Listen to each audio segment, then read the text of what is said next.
Good evening, everyone. I will open up tonight's Mashpee Conservation Commission meeting for Thursday, April 24th, 2025.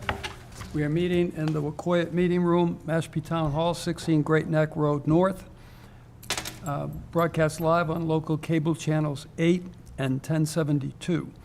We are also streamed live, excuse me, on the Town of Mashpee website. Tonight's meeting is a hybrid remote Zoom meeting, and before we do begin, if you'd like to join me in a pledge of allegiance to the flag. I pledge allegiance to the flag of the United States of America and to the republic for which it stands, one nation, under God, indivisible, with liberty and justice for all.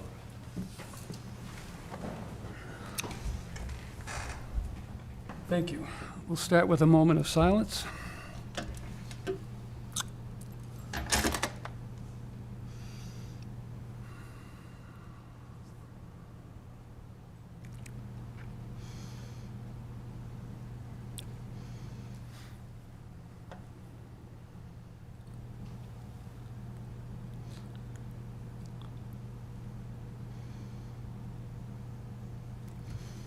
Thank you.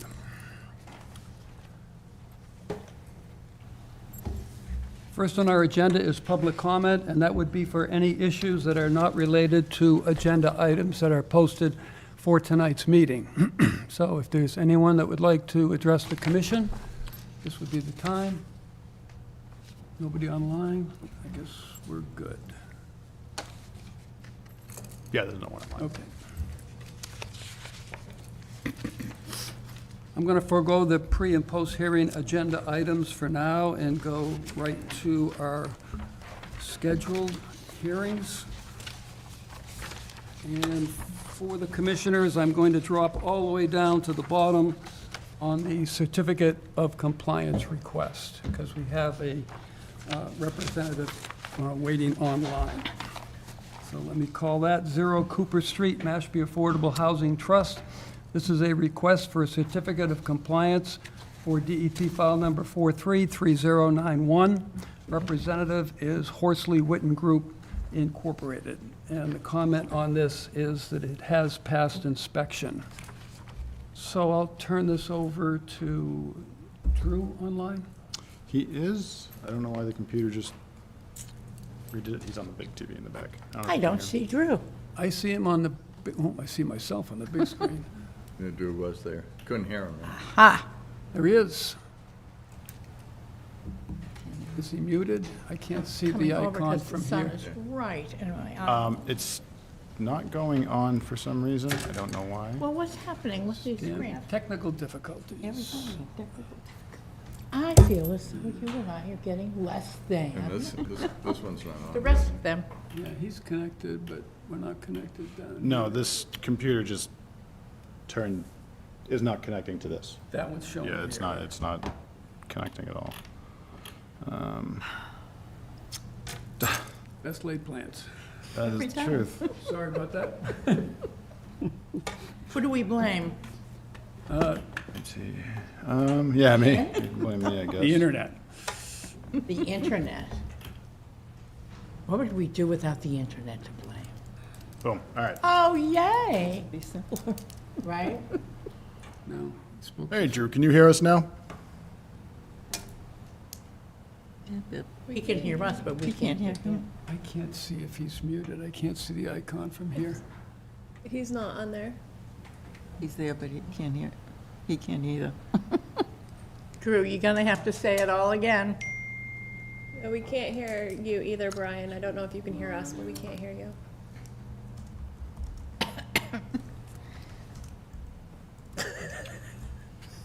Nothing like typing when everyone's watching you. Yes. I know, that's fantastic. I was a bad typist. It's the worst.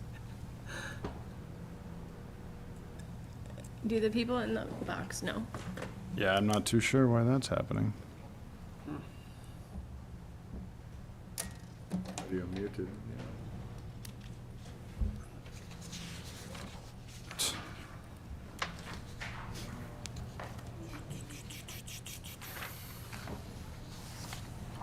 Yeah, the internet is doing weird stuff.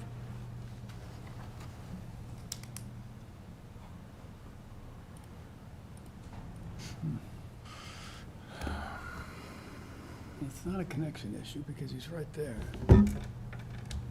They're both connected. Yeah, you get the audio unmuted. See that? Yeah, I gotta keep my audio muted. They, It says join audio, though. See that with the green arrow? I think it always does. yeah. It always has that on that Does it? computer, yeah. I thought it had like a little microphone with a.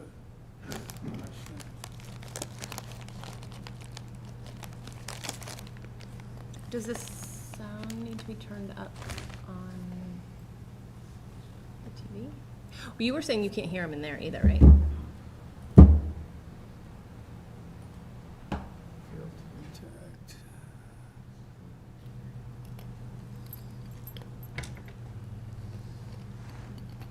Still not hearing anything.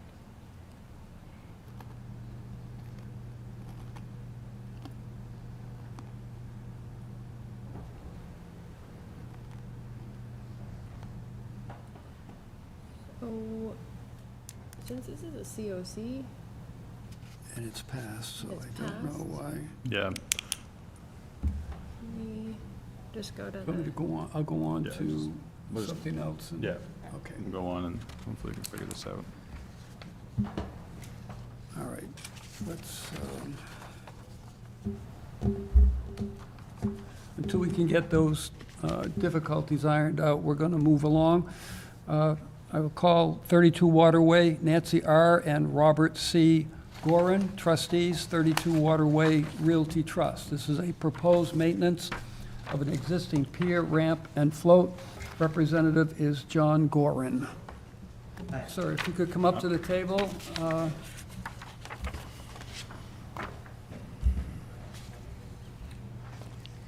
Good evening. Just if we can have your name for the record, we can get started. Okay. This is my first time ever doing Okay, anything well, like we'll- this, so, We'll take good care of you. okay, So We your go name- easy. We won't, yeah. okay. Just your name and address for the record? My name is John Gorin. My home address is 10 Hammond Pond Parkway, Chestnut Hill, apartment 604, Chestnut Hill, Mass. 02467. Okay. Could you just give us a brief description as to why you're here for this maintenance of the existing pier? The pier was, had to be redone years ago. I mean, 13 or 14 years ago. It blew out in a storm, and we had to replace it. And that's why I'm here today, because my father's trying to recertify it, Okay. the dock and the plan and everything else. So it's just a matter of getting the pier and the float on record? Right, exactly. No actual work being No, done? no on the work is being project? done. Okay. Okay, thank Is you. it still there? Yeah, No. the new one has been there for about But how long's it been there? 13, 14 years. Yeah, okay. Yeah, so what happened was there was storm damage to it, Yeah. and the original piles were 2 inches. 2 inches, 3 inches. And that's clearly why it broke off. With the repairs on it, they did put 2 new piles in that are standard, typical length piles. I can even show you on, They're this here. 14 inches. yeah, so you can see they're typical piles. The whole floating, the whole system is the same exact as the waterway license. They just never went before the They just commission never before. said, here you go. Yep, and this dock has been existing since the house. Everything was developed down here, Alright. so. and when was that?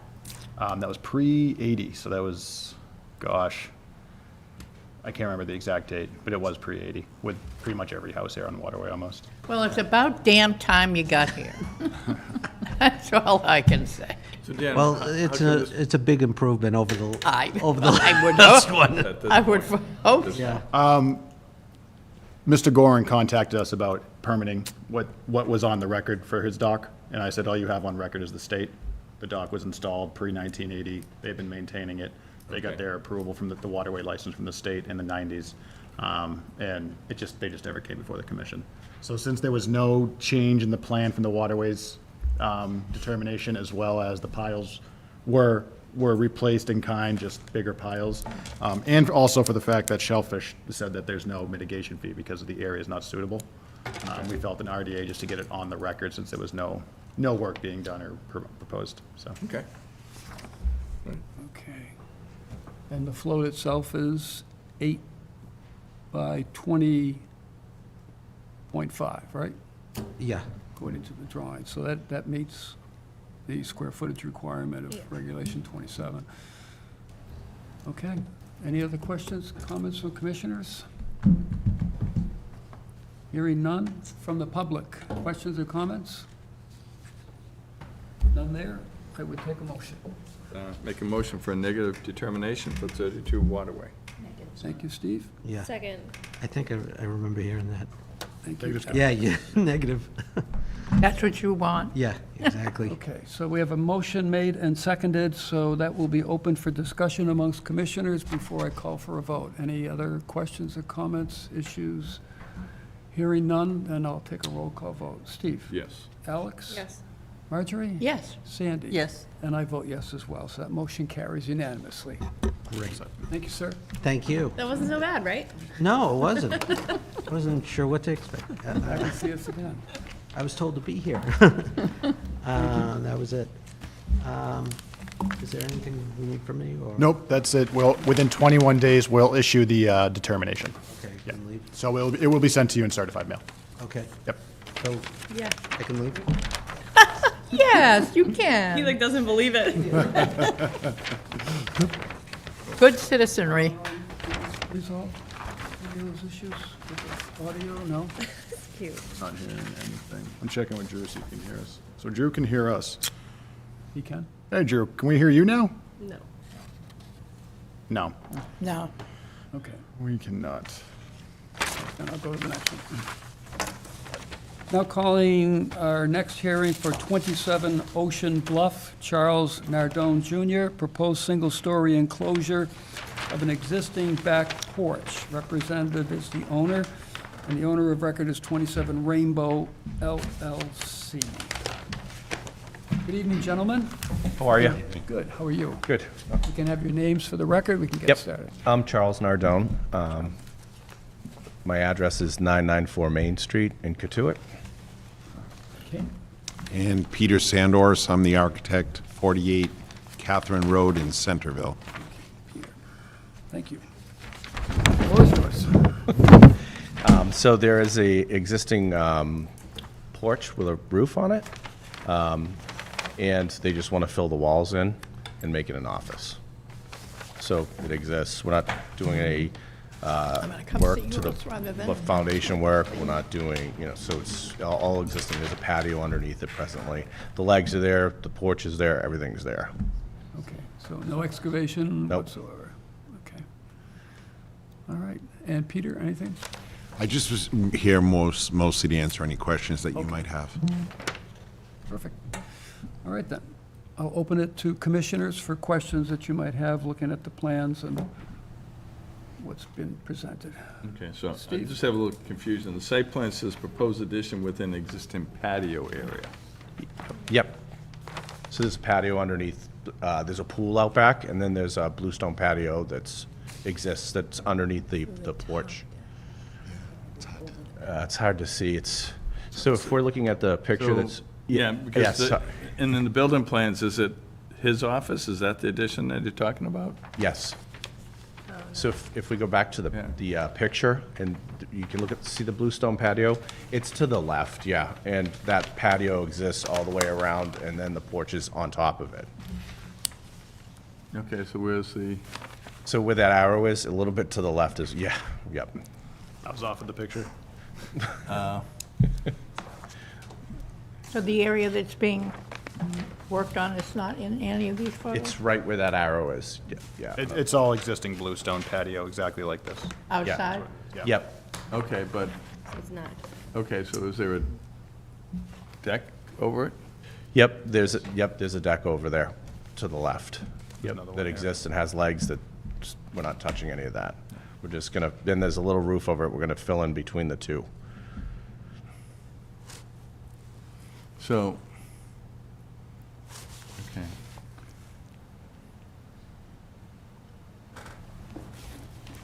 So, okay, so there's a deck there now? Yes. Yep, it's with a rubber roof on it and everything. Yep. Okay, I'm a little confused. You say, is it an upper deck or is it first floor deck? Upper. It's an upper deck. Yep, it's coming out of their master bedroom.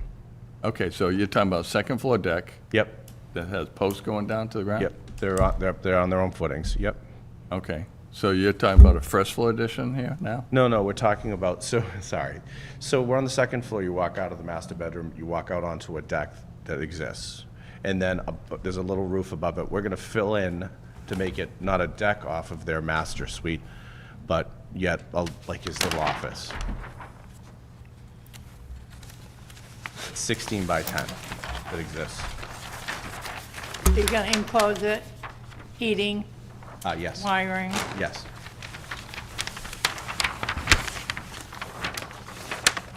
You're not doing anything under it? No. I'm just curious, why not? Because if the pool is really tight there, and so there's really no place for them to entertain, so if there's a patio underneath it, they were thinking they'd just use that spot to put like furniture. Yeah, Because if you see there, it's really around that pool is like walking space Yeah. until you get underneath where the covered porch Yeah. is, and then that's where they're gonna put couches and stuff. gotcha. All right, so looking at the plan, this plan's a split. When you say first floor, that's above, it's like, you have a first floor with a bunch of sliders and windows on the main deck. Then you go up a flight of stairs to this level that's That's shown right. on the Yep, plan here? yes, yep. Okay. So what are the footings now? They're sonotube footings, 4 feet down. Okay, what size are they? They're 12 by 12. Is that- Yeah. Bigfoot, actually. 12 by 12 big? Yeah. Okay. Yep. All right, so no digging, no patio. Okay. All right, thank you. Thank you. Other questions or comments?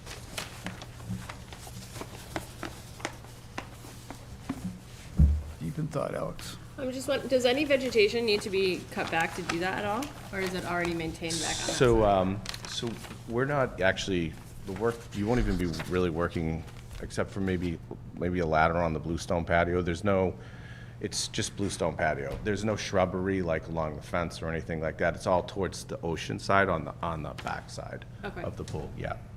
It's like a if you walk up, there's a walkway that's bluestone that exists from the front. So there's no room for vegetation, it's a fence. And then you go a little, then it's all pushed out towards the ocean side. Okay. Okay. Anything else? And Board of Health is already, yeah, okay, never mind, I see it. Okay. I'll go out to the public for questions and comments. Nothing out there. Dan? Nothing online yet. No, I just heard him. That Drew? Drew, I can hear you on the computer, you're alive. but you're echoing. You're, Preparation. I'm not sure what the audio is. Yeah, either.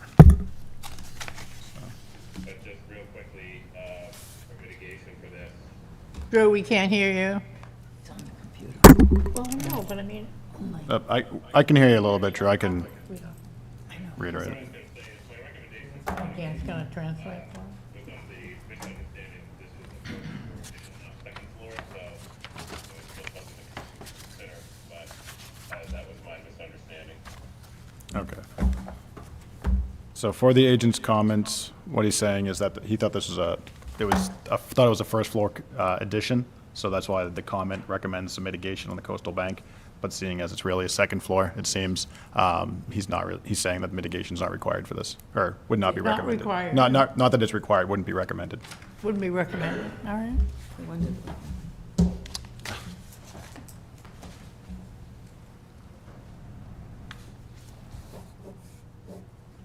Anything else? Yeah, is that it? That's it. Yep. Okay. I'm all set. I'll take a motion. Make a motion for a negative determination for 27 Ocean Bluff. I'll second. First Steve, second Alex. Motion made and seconded. Up for discussion before I call for a vote. Anything further? Sandy? No? Marjorie? We're good? Okay, roll call vote. Steve? Yes. Alex? Yes. Marjorie? Yes, Sandy? Yes. And I vote yes as well. Motion carries. Thank Thank you. you. Nice fight, guys. Thanks. thank you for coming in.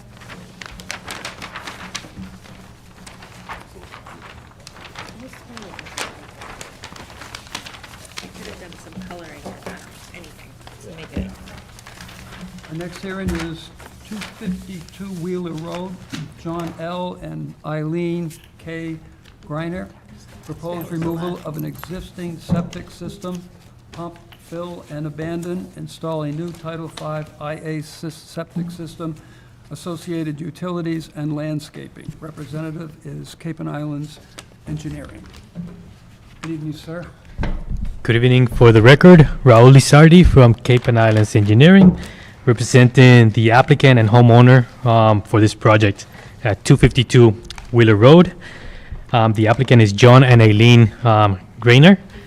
And the project essentially is a septic system upgrade. There is no increase in bedrooms, so there is no increase in wastewater flow. Currently, there is a pre-Title V septic system on the back of the house. The property is adjacent to a Shumet Pond, and there is the inland bank associated with a Shumet Pond, and there's the Mashpee inland bank also associated to a Shumet Pond. The septic system right now consists of a tank and a leaching pit between the house and the pond. The existing leaching field is approximately 30 feet from the Mashpee inland bank, but about 70 feet from the DEP inland bank. What we are proposing to do is abandon the existing septic system, excavating in the back of the house to expose the existing tank. Part of the abandonment of the existing tank is filling in the tank. Part of the fill material is the excavation for the new septic tank. The new septic tank will be a denitrifying septic component. That septic tank is going to be followed by a pump chamber. All of that is behind the existing house, located between the house and the pond, more or less occupying the same location that exists today, except for the leaching component. The existing leaching component is about 30 feet from the Mashpee inland bank and about 70 feet from the pond itself. The new leaching system is about 165 feet away from the Mashpee inland bank and more than 200 feet from the pond. It's completely outside of the 150-foot buffer to the Mashpee inland bank. To get the flow from the back of the house to the location of the new leaching component, we have the pump chamber. We're pumping approximately 150 feet to get up to the new location of the leaching field. The septic tank and the pump chamber is within an area that's already been disturbed and developed. There's 2 rows of sedimentation and limits of work proposed on the plan. The land slopes from the back of the house towards the pond, so the 2 rows of sedimentation, it's a better protection of the environment. And then the trench from the pump chamber all the way up to the leaching field, the area for that trench and that installation of that force main will be restored in kind. So that's the project that we have before you. If there's any questions, I'll try to answer. Thank you. Questions from commissioners? What vegetation needs to be removed to do this? So along the south side on the image, you saw that the force main goes along the side and there is some arborvitae at that location. The plan calls for the arborvitae. If they need to be removed, they're going to be replaced. Then once the force main reaches the front of the house, to get all the way to the leaching field, it's going to cut through natural vegetation understory.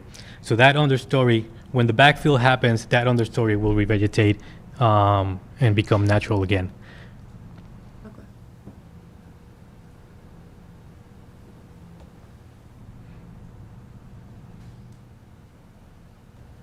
Other questions? No?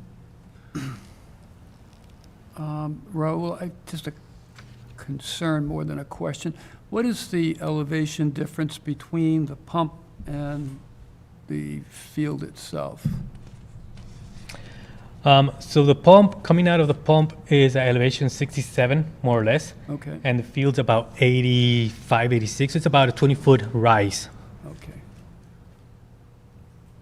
Is there a backup generator on the property? Not that I know. It is not a requirement for this single-family residence. What is required is that the pump chamber has the capacity of storing 1 day's of the volume for wastewater, and that is provided in the design. Okay. And how many gallons are we talking? 330, 30? It's a three-bedroom, right? 3-bedroom. Okay. Anything else? Nope. Did Natural Heritage comment on this? Or RDA sent to them? I don't have anything from. No, RDAs are not, they're not mandatory, so they're not. That makes sense, okay.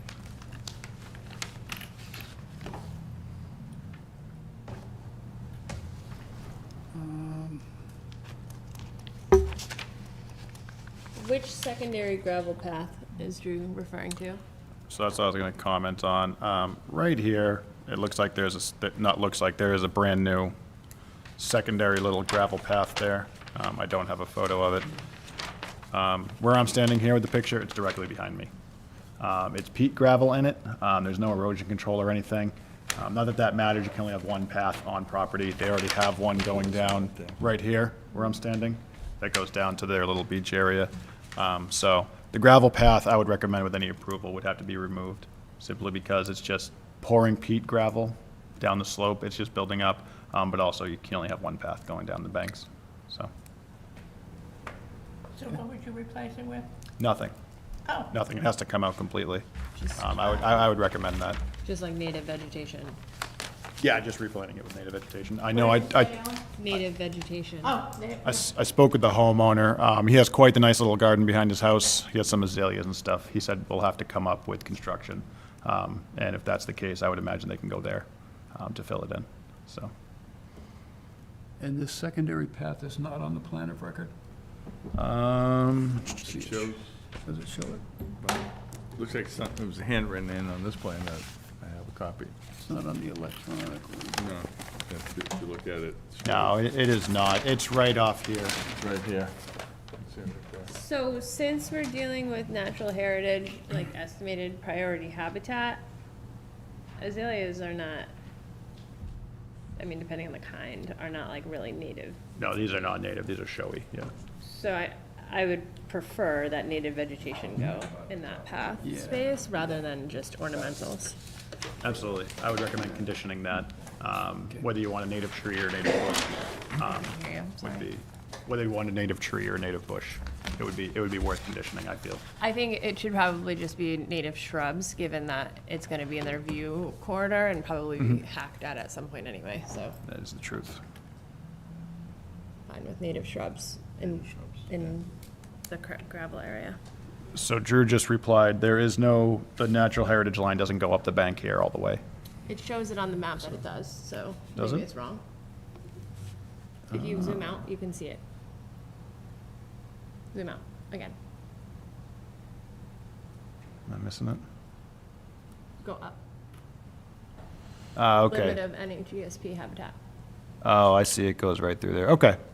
So, yeah.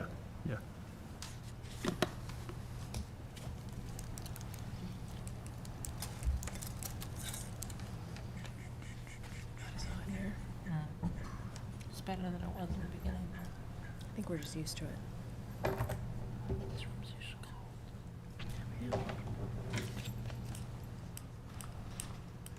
Other questions?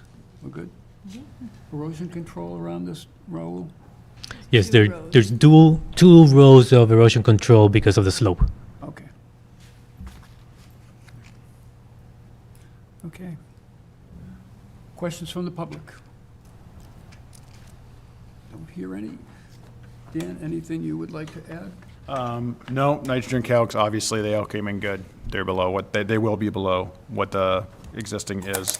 But other than that, no, just any vegetation that's going to be taken out, replacing kind is always the biggest thing, as you know.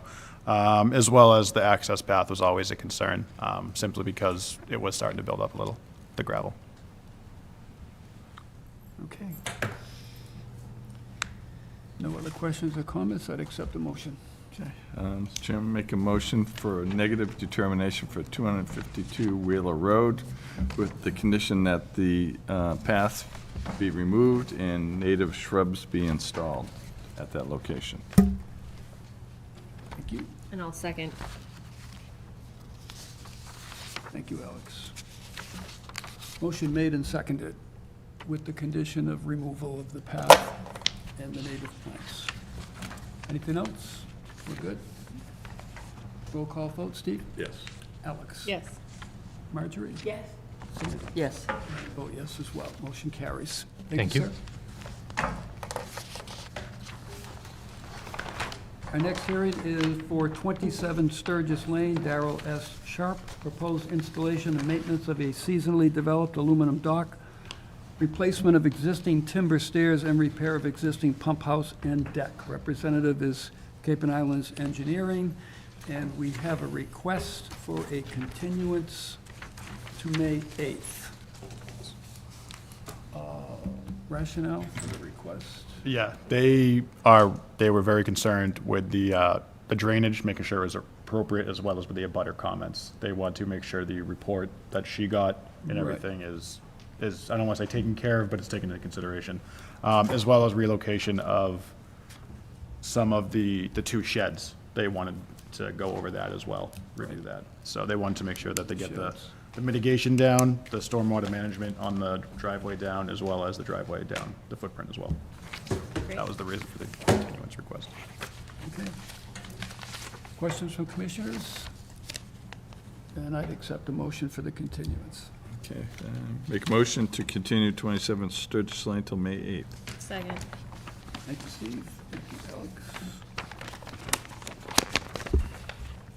Further discussion? Hearing none. Take a vote. Steve? Yes. Alex? Yes. Marjorie? Yes. Sandy? Yes. And I vote yes as well. That motion carries. I know. We're very excited about it.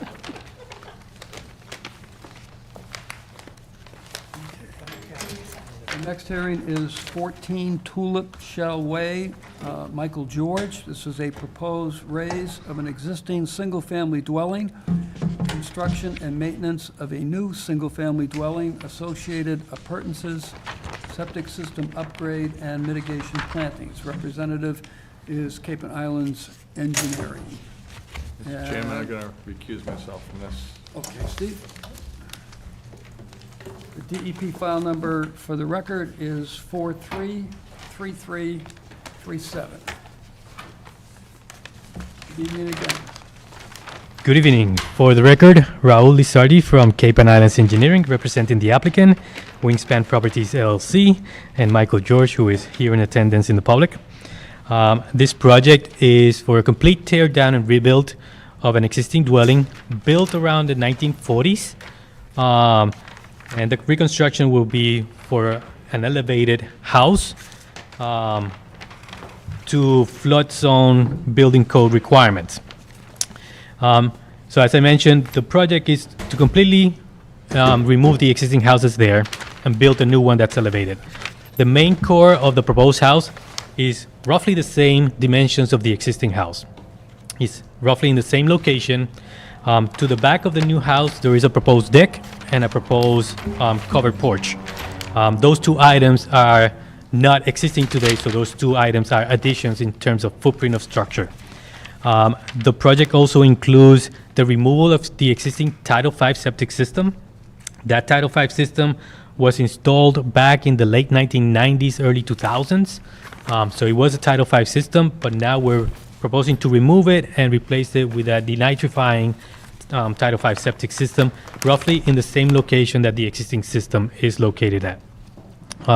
The project has, as I mentioned, some increases in structures towards the back of the house, and because it is within the buffer zones, The increase in footprint requires mitigation.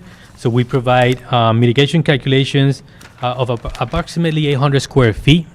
The required mitigation is something like 785 square feet, but we're proposing about 800 square feet of proposed mitigation. We do have a limit of work around the proposed work. The areas around the proposed house is going to be restoring the lawn areas, restoring some of the landscape areas, and reconstructing the driveway.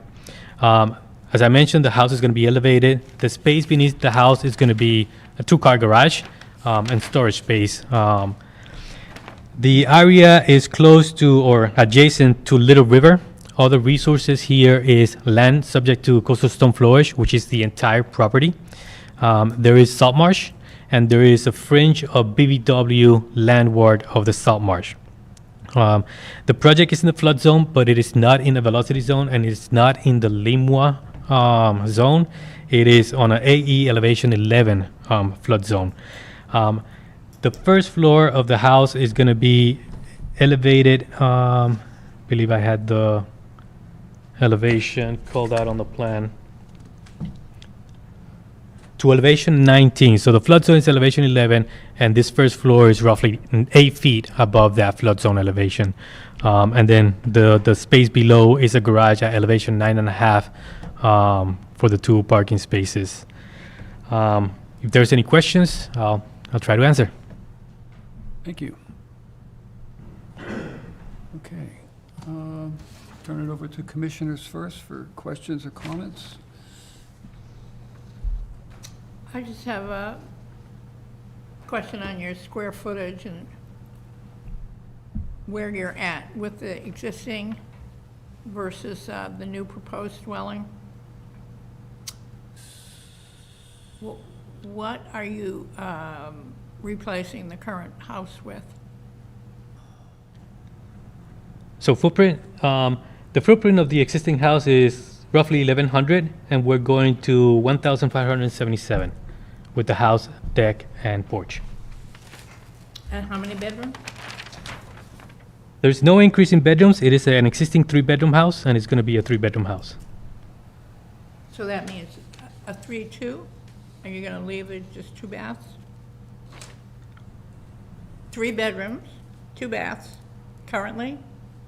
No, the baths don't matter.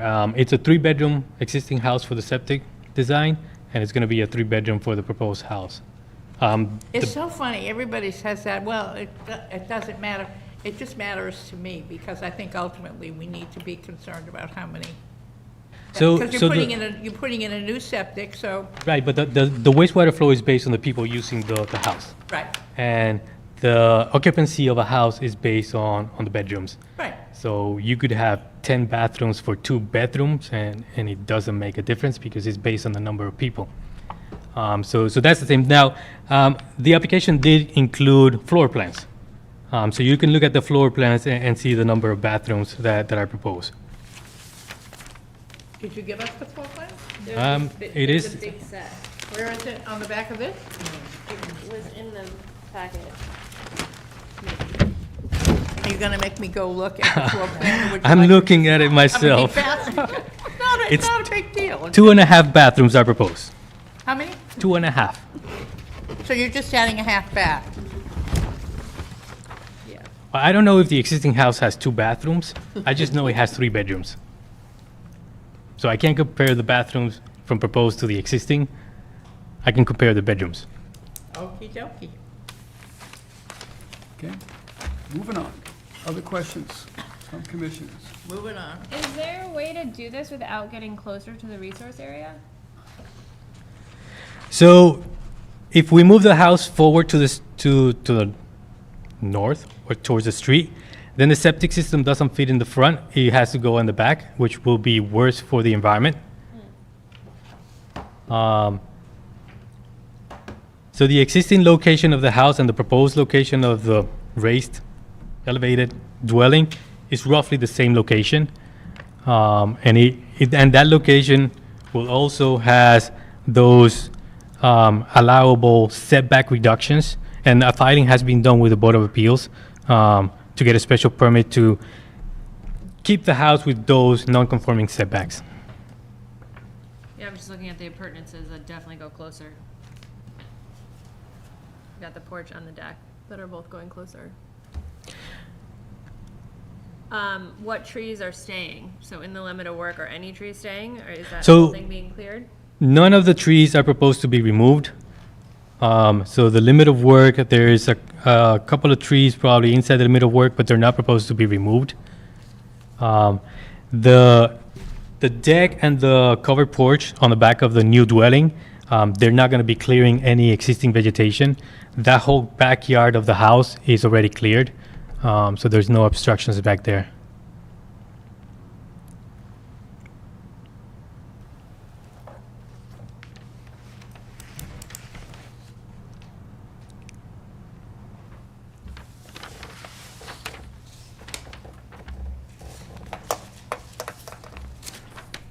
All set, Alex? For now.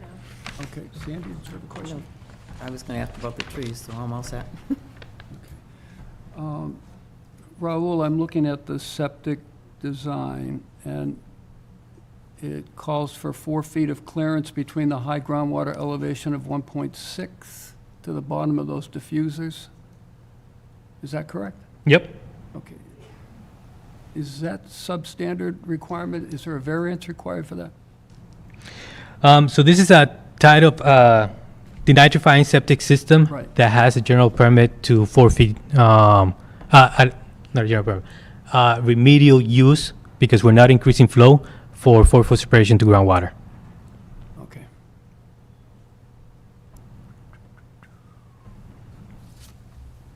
And what type of vegetation, I noticed that the one area extends down into the velocity zone at elevation 13.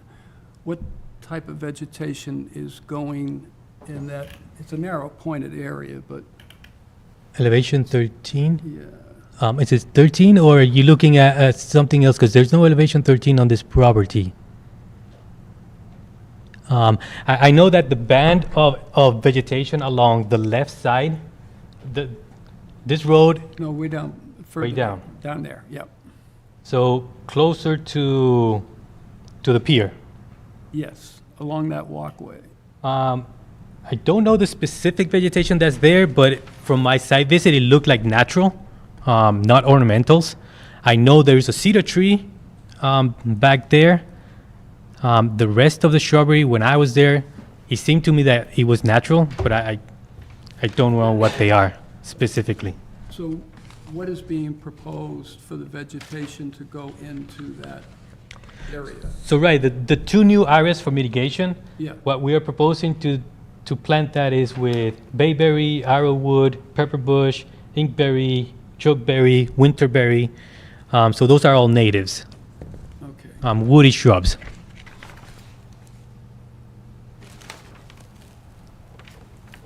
I know in the past we've had concerns about vegetation and velocity zones for the, just in case. Right. Are they going to do all right with a catastrophic storm of one kind or another? Well, in a catastrophic storm, anything goes. Some of these shrubs may do well in this condition, but before planting, we can accept a condition that we meet with the agent and kind of figure out, is there another species that is more susceptible for these elevations, for these conditions? And maybe we can swap some of the species, because it is a mitigation area, and this order condition carries with the deed.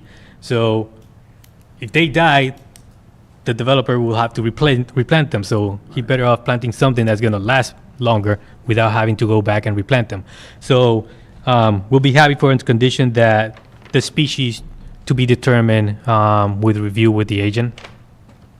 Yeah, my concern was just the thought that, we're getting down into a velocity zone area, and what type of vegetation is going to be used for the mitigation. So it would be good to, Yeah, I know something is growing there.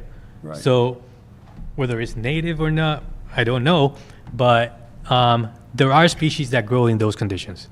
Now, during a catastrophe, we can't say that they're going to survive. Even cedar trees, which are natives and they do well in these exposures, No one knows. they die when they get too much salt water. Right. Okay. Other questions? I have one along those same lines. The proposed lawn, is that going to be a micro clover mix or? No, the applicant is just proposing to restore the lawn that's going to be disturbed around. So that's the area that we're calculating out, which is limited to a 10% that you disturb, you're allowed to restore the 10%. So we're just calling out standard lawn. I know the Mashpee regulation for lawns has that 10% of a particular seed mix. So we have to apply with that. Right. Yeah, that's existing regulation 31. Yeah.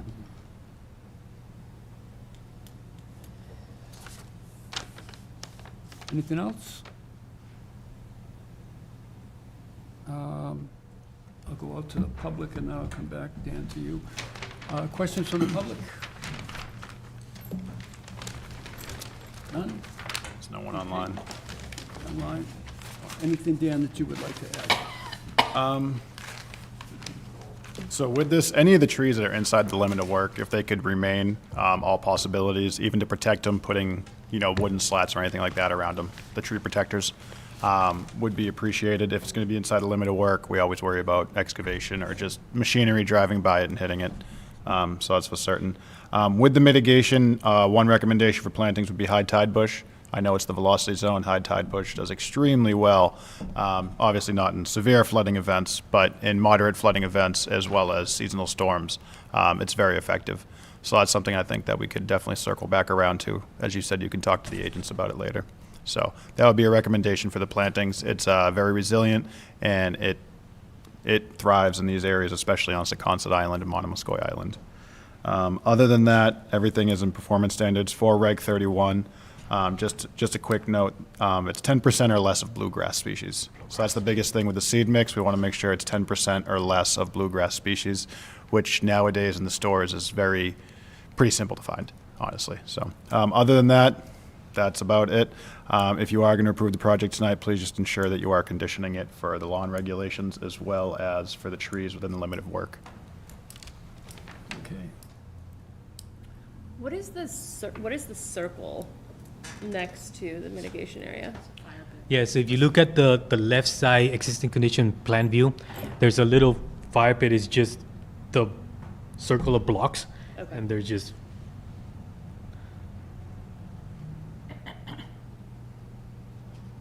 And people would sit at that fire if smoke comes at them in the mitigation area? yeah, in the summer, they bring some lawn chairs out there. Yeah, way down there. Yeah, it's way right there.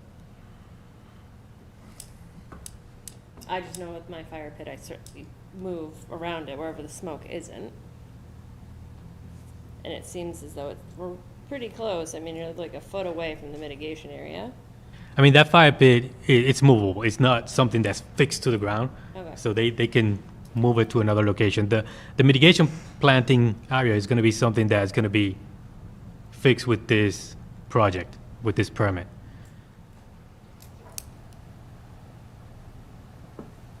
I'm just thinking, a lot of times we ask that the mitigation be as close to the resource area as possible. That's like Right. standard with what we ask. So it's not the way it is. I mean, it dips to it, but then it goes up. I get that they want their view. I'm fine with that. I don't want them to encroach on that because I don't want them to be hacking away at it, but I just want it, I guess, to be the best buffer possible, so. I mean, the applicant just gave me the nod that if the commission wants that fire pit to be removed, we can accept that condition. Move it elsewhere. Remove. Is it the location that you don't like? It's tight. I just wanted, if we're gonna be encouraging like salt marsh species right next to the marsh, I just want it to be a healthy marsh area that's Yeah. not getting trampled. And if if that square footage, they'll keep their path, but it's brought down and it's more horizontal. I'm wondering if it would just provide a better buffer, but I wasn't out on the site, so it's kind of hard. Yeah. It's an abstract thought at the Right. moment. So any, I guess, feedback, if you have any, Dan, or? So I think what I'm gathering is that you'd want to have like half of this mitigation area shifted down to be more of a square? Yeah, just so it's Okay. it's more closer to the resource area, and they have their lawn up further. Everything down there doesn't get touched, doesn't get fertilized, it's a full buffer except for the path. Dan, I don't- will you put your mouse right there? Yeah. We're talking about what, just getting rid of it? Well, I think what Alex is saying is if they could, say, cut it in here and take this top half and just put it here, so it's Right. more of a square of a mitigation area. Oh. Do you have any comments on that, Raul? So yeah, I just talked to the applicant, so this is, I think, what we're talking about. Yeah. Correct. I mean, that's Reinforcing typically what we this. ask for. So long as the square footage doesn't change, this is something that could be done on the field Okay. to reinforce that.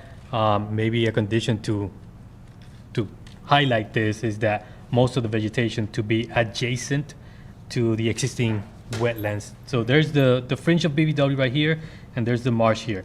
The marsh is contained by bulkheads. The property is completely developed all the way to the edge of the water. And there's bulkheads, and that's what contains the salt marsh. On the other side of the bulkhead, there is a BBW. So if we bring that long rectangular shape mitigation to more of a squarey one closer to the BBW, that could be a field change that the applicant can do. So you're open with that as a condition? Yeah. All right, all right. So with that being the case as well, also keep in mind for a condition, a 3-year mitigation contract as well with a certified horticulturalist. That's right. And were there any waiver requests from Regulation 25 for this? Yes, it was filed with the application. It was. Because I missed that for some reason. Hold on.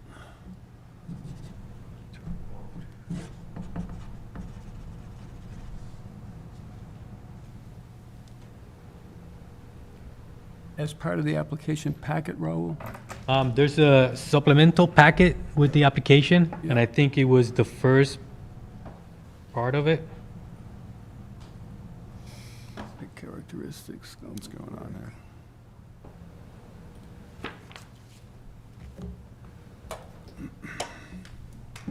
I remember reading it, and it had the very much Cape and Islands doesn't agree with this disclaimer.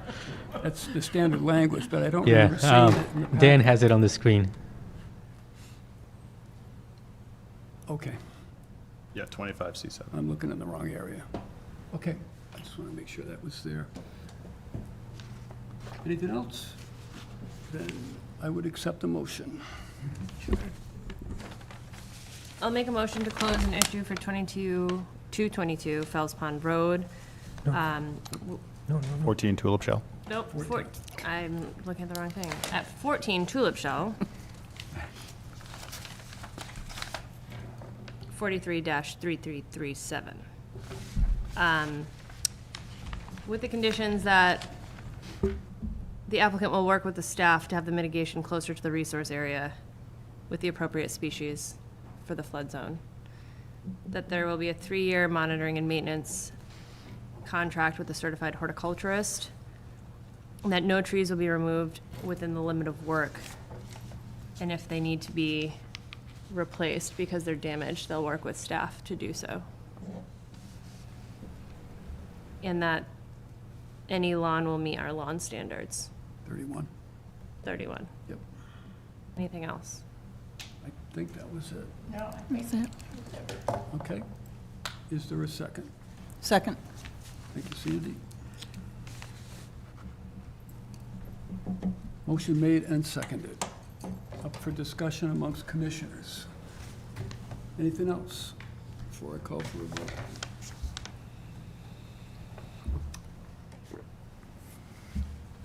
I spent a little bit of time looking at the Morris Data Viewer because that's going to be part of the new Regulation 25. So when projects like this have come along, at least since draft 5 maybe, I've been trying to look at how would these projects fare under the new set of regulations. And when I looked at this one on the Morris Data Viewer, and the Cape Cod Commission requires a baseline standard of 2050 to be looked at. In 2050, the flood exceedance level is 50% with a depth of 10 feet of water. If you drop back to the least restrictive model, which is 2030, the flood exceedance rate is 20% with a depth of water ranging from 2.5 to 3 feet. And that's specifically in the area where the septic tank would be. So there's concern, at least on my part, and I think a lot of people's part, that sea level rise and climate change is going to have a dramatic effect. And this particular project, although it's coming in under the old regulations, and it meets those with the waiver, then it meets the performance standards. Under the new regulations, it's very debatable.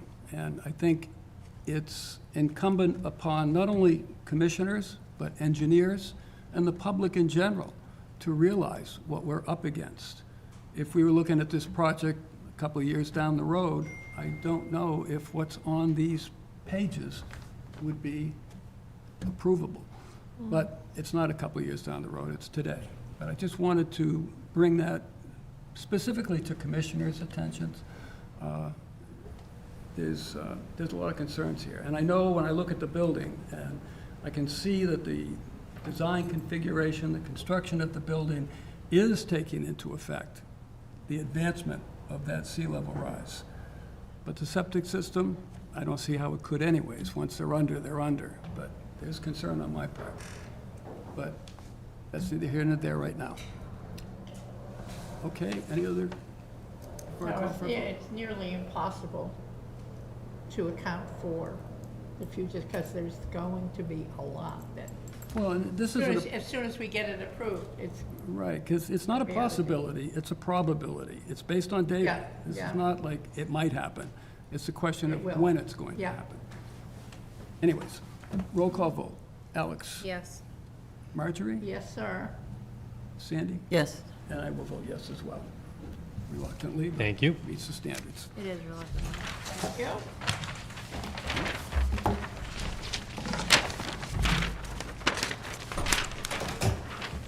We're on a roll. We're moving right along. Don't jinx us. Huh? Don't jinx us. Did you see, oh yeah, Steve is here. Steve's coming. Our pass to continuance ratio tonight is strong. I don't like continuing. I will do anything other than continue.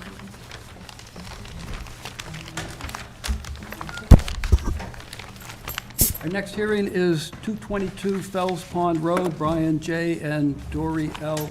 Kilduff. This is a proposed renovation of an existing single-family dwelling with proposed addition, mitigation plantings, and associated site work. Representative is Merrill Engineering Incorporated, and DEP file number is 433338. Good evening, sir. Good evening. For the record, Tim Santos from Merrill Engineers and Land Surveyors representing the applicant. The property is located at 222 Fells Pond Road. Currently developed with an existing single-family home, decks, patios, gravel driveway, shed. Resource areas on or within 100 feet of the property are a bordering vegetated wetland to the northwest. There's a small portion of the property along the western or northwestern property line that is land subject to coastal storm flowage, and there is a coastal bank that runs along that same rear of the property. The project before you tonight is the renovation of the existing home, removal of the rear deck with a new addition in the same footprint, and then a proposed addition to the north side of the house. All of the roof runoff will be diverted to dry wells. We're also proposing to remove the wooden retaining wall to the rear of the deck, replace it with block retaining walls as shown on the plan, and we are proposing to remove the landscaping that is down in that area and plant 710 square feet of mitigation plantings. It would be native shrubs, 2 to 3 gallon size, planted 3 feet on center. I believe there's a pallet shown on the plan. believe it's beach plum, Carolina rose, and a sweater grass. Mr. Ted, I'm sorry. okay. So there are 710 square feet of mitigation plantings being proposed to the rear. It's a mixture of native shrubs, 2 to 3 gallon size, 3 feet on center. There's no increase in flow at the house. It's a 3-bedroom to a 3-bedroom. We're also looking for an after-the-fact approval of a recently installed stockade fence and aluminum fencing. If you've been to the site, it is noted on the plan. That was discussed with Drew. If the board has any questions, I'd be more than happy to address them. Thank you, sir. So let me go to commissioners first for questions or comments you have on this project. There's no change to the septic. There's no change to the septic. It's 3-bedroom to a 3-bedroom. And the house was built in 69, do I have that? Is it the original, is it a? Yeah, Is it a, no, the septic system is a current Title V system. It has septic tanks as well as a leaching field that's underneath the gravel driveway. and do you know when that went in? I believe sometime in the, I'm going to say probably in the late 90s.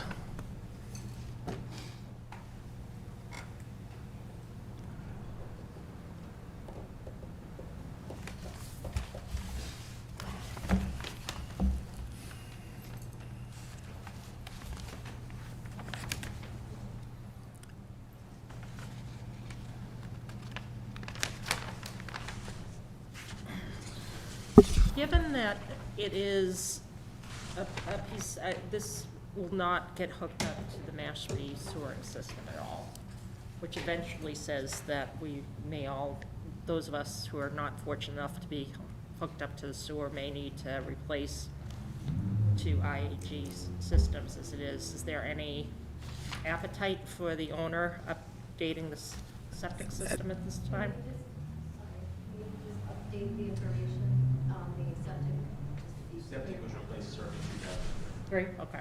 Sorry about that. That's fine.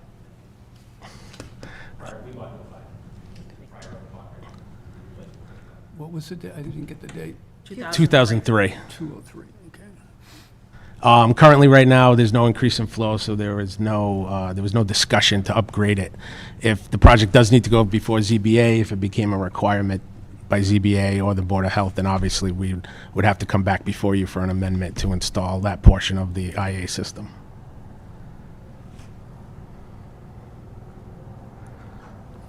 So, quick question, the proposed addition on the north side, is that on a foundation? That's a foundation. That's what you- There is correct, there is architectural Okay. plans that were submitted. And then the proposed addition on the west side, that's That's on piles. on the existing deck with new footings? Correct, placed underneath that, correct. okay.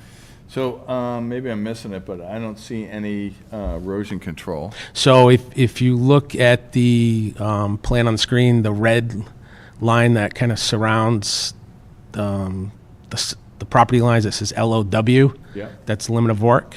So it kind of runs along the edge of the clearing that's there, around the back edge of clearing, and then back up the southern property line.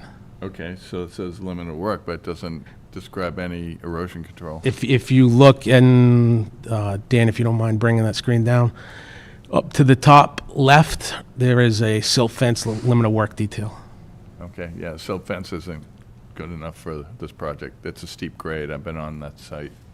So we need hay bales down there, something stronger to hold back any erosion. Because you're gonna be digging 2 walls, foundation, and sonotubes at a, elevation 14, 16 goes through, and the bottom of the wall is down at 10 and 8. That's not a problem. That can be conditioned. We can have that changed on We- the plan. We can Be submit a submitting that to revised plan staff. to staff. That's not a problem at all. Can be part of a condition. And just better noted on the plan, because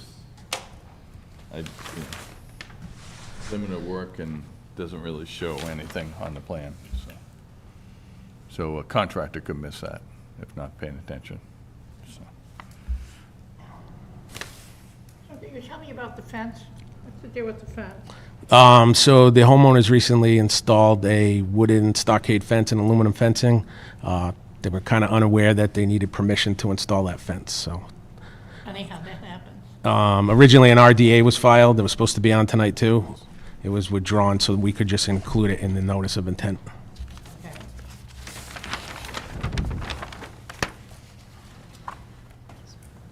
So is that part of what we're reviewing as a commission, the fence issue? Yeah, it's like an after-the-fact approval, essentially. It's already there, so they're asked, but it's, They're asking if Permitted. they're asking if they can keep it. and they're asking if they can keep it, so it's really a waiver. No, it's an after-the-fact. We have after-the-fact submissions. We don't get them often at all, thank goodness. But we do have those. It's all just being incorporated into one NOI because they had they had the additions as well as the fixing of the retaining walls in the back. So we figured just pile it all on the same NOI. Yep.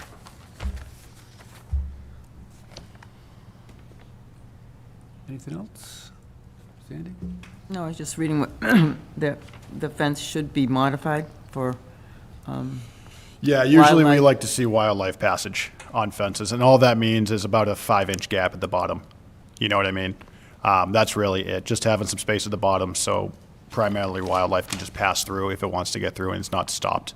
We've seen issues in town where retainment walls and fences stop like snapping turtles, babies from getting back to the ponds, so things of that nature. Is that continuous, just so I can let the applicant know? Continuous for the whole fence? Whole fence? Yeah, for the whole wooden fence that was installed, that would be continuous. It would just be taking 4 inches off in the bottom. That's literally it, so. So we do that as a condition. Yes, that would be a condition. Is it a wooden fence or an iron fence? It's wooden. It was wooden. You can see it in the back here. It Stockade fence. It goes along the road, takes a sharp 90-degree, and then it goes along behind the house. It's a stockade privacy fence. I would love one of those. So it's not in regards to the iron, isn't there an iron fence too that was part of this? I wasn't sure where the iron fence was. I believe the aluminum fence, Yeah. the iron fence, aluminum fence was also installed. Okay. I just didn't see it. That's In all. the front, in the pictures, you can see it in the hot front. Yeah, that first picture you had up there, Dan, I think you could see that. I don't know what happened there. Alrighty. There it is. Oh, so this one here. Right there, Okay. yeah. so that should be modified too, right? Is it up high enough? Well, Can't how see. wide are the slats on that would be the question. If the slats are wide enough for passage, then that would be something we have to look at on site. That's all. That could be- We could discuss that on site, yeah. When was the shed installed? The shed was approved by Drew. Yeah, that was Drew brought me up to speed on that one. It was an administrative approval. For a shed on a coastal bank? Yeah, he made a mistake on that. My God, my eye is twitching. Well, no, because I'm just like, there's a lot of area within feet of the coastal bank that's not vegetated properly. And then I'm kind of confused at exactly what are we mitigating for? Are we mitigating for the So decks that are no longer pervious? So the mitigation calculation table shown on the plan, it actually requires no mitigation. And we're proposing 700 square feet. There's 127 square feet increase of footprint between pre and post. But because we're removing the landscape area and some gravel down near the existing wall, if you run the calculations in accordance with your mitigation table, technically, there'd be less mitigation required under the post condition than the previous condition. But we are proposing 710 square feet.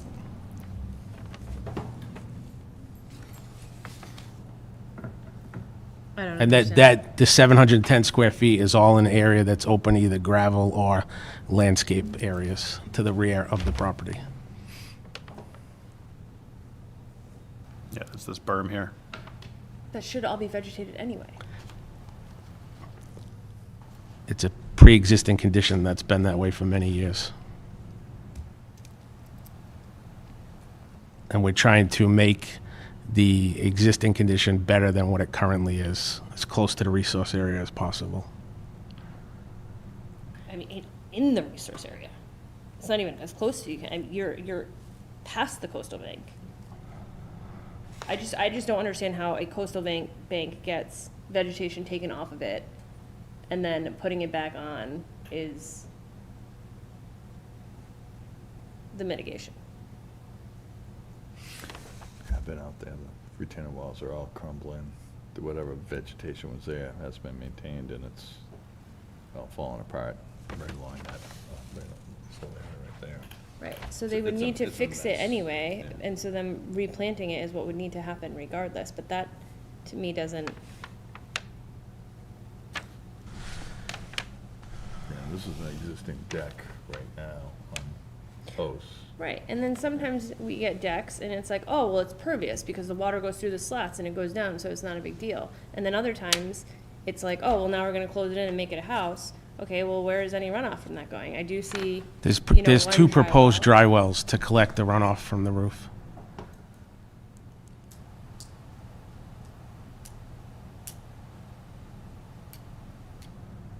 So what do you think, Alex? Could you, suggest, maybe we can include as a condition? Well, if Drew already approved something, I don't really understand how that happened.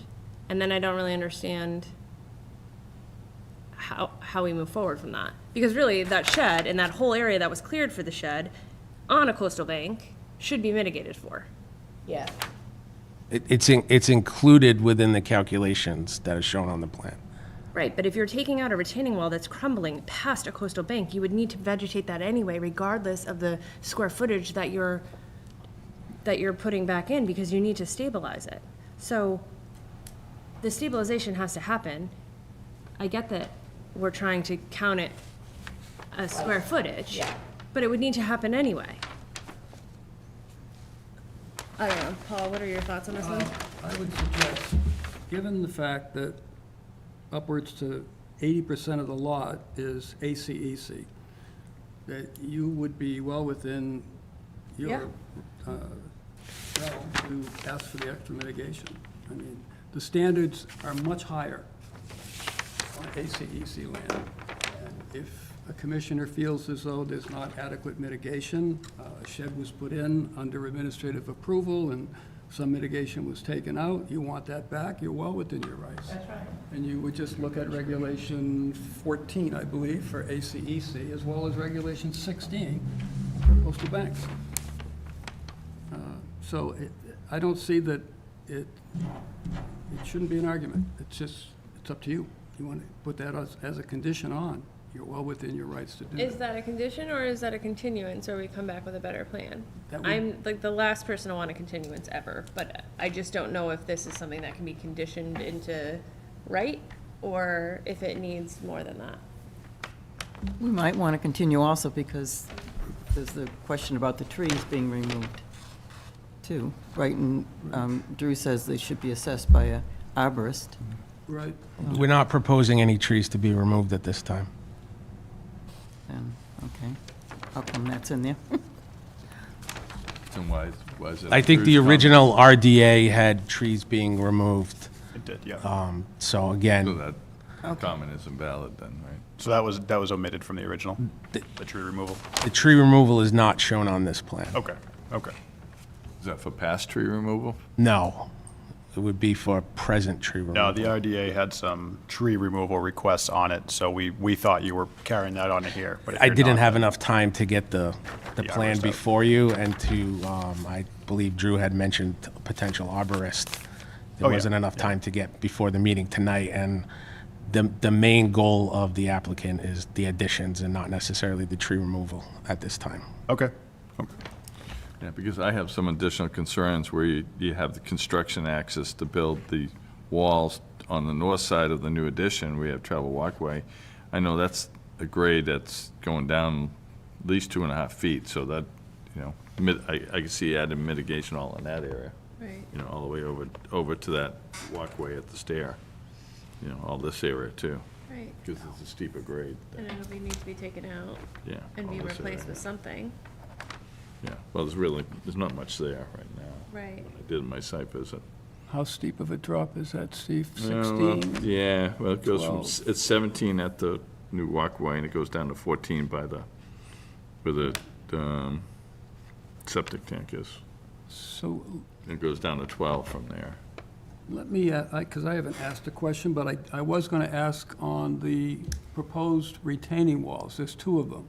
One has a top wall elevation of 14.5, and the other one has one of 18.5. So it's tiered. Right. And what are these walls? It's just a block wall.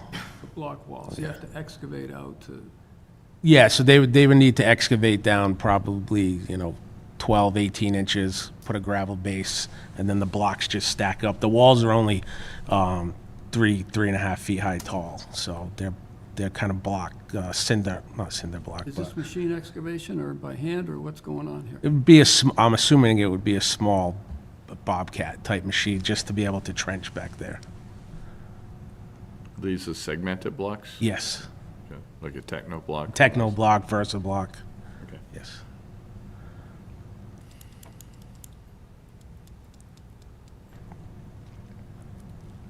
And I didn't get on this site, what is on that coastal bank now? There's a deteriorating wall of It's a some kind? deteriorating wooden timber type, landscape timber type wall, It's on and the lower left.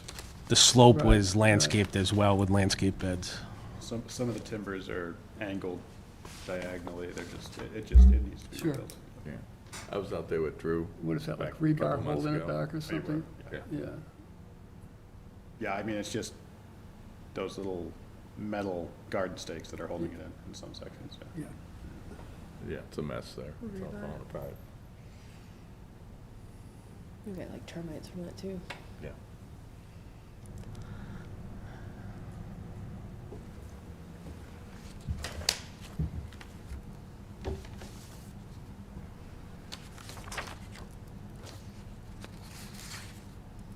So the Well, big we- question is, do we continue? Or do we? I was just assessing the two possibilities. Yeah. If you're not satisfied with the information that you would like to see that's not here, we could encourage the applicant to request a continuance, or we could work with the project as presented. I mean, this is more in the resource area than we typically, And it's all ACEC, that's and my the big concern. ACEC is huge. Area of critical environmental concern, for those that don't love acronyms. But if we're asking for continuance, or they're asking for, if a continuance happens, what are we wanting him to get us? Let's see. Your concern is extra mitigation. Yep. Erosion control. Erosion control, you want to see that on the map. There was a question of trees. Trees Yeah, and fence. trees are off, he said. What? That's, Not removing any trees, he said. No. Does that have to be stated in the affirmative? Probably. Yeah. Yeah. Well, it's a change. Yeah. Right. No trees, Right. trees. and you want to look at that iron fence as well to see if things can, I don't know, what's probably 3 inches space typically, right? Yeah, I would imagine. I'd have to take a look at it. Yeah. I have to get some eyes on it. So So there are some issues. that's quite a few. What's the problem with a continuance? Would you entertain that too? They would have to ask for it. We Right. don't request that. I can't even ask if you want the It's idea. their call. We can work with what we have, or we can, All righty. Obviously, we would like the project to move forward, so the erosion control to me is just a modification to the plan that could easily be submitted and conditioned. The mitigation could be the same thing.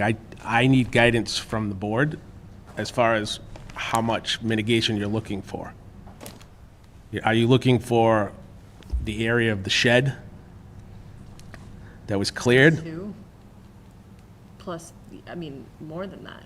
If it's cleared for the shed and the square footage of the shed, yeah, like that would all need to be mitigated for.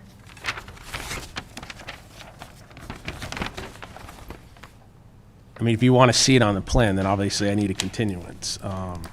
I think it could be conditioned, but I'm not the board. So if, I think the only reason why it can't be conditioned, and I would love to condition it, because normally we do try to do that. I don't want more paperwork for anyone. Is because it was worked with staff and it was done incorrectly. So I think it needs to be continued and seen correctly on the plan so that everything is square and makes sense, given the ACEC. If you were not in that zone, I think I would probably feel a little bit different about it, but, yeah. so as far as the square footage, just so, because the last thing I want to do is come back and then we say there's not enough mitigation for this. Are you talking from the red line limit of work back to the edge of clearing? I'm just trying to figure out how much you're looking for, so I can discuss it with the applicant. Like, what area are you looking to, the square footage to mitigate for? That's what I need to know. The shed and the area around it, is that what you referred to, Alex? I think so. What is the size of that shed? Typical 10 by 10 or- I believe it's a 10 by 10. I'd have to scale it. 8 by 10. 8 by 10, yeah. Well, they're gonna need a And then path what to do you get have, down. maybe 6 feet of clearance around it? Yeah, it's right here. I don't even think there's 6 feet of clearance around it. It might be 3 to 4. Yeah, the grade That would work. changes once you get closer to the road. You show that to him? Oh, we just sketched out this whole area here. This whole area for mitigation, and then just a path. Right.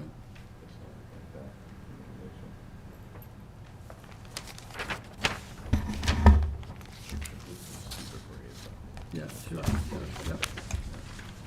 Would I be able to make a recommendation if it's possible?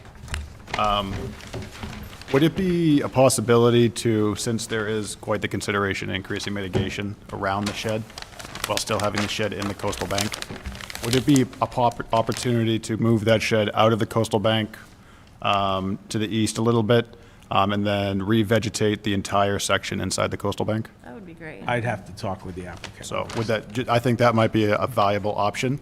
That could also be conditioned tonight as well, if that is a possibility. I see you have 12 grade there, so you could move that, I don't know, rough guesstimate, say 5 feet to the east.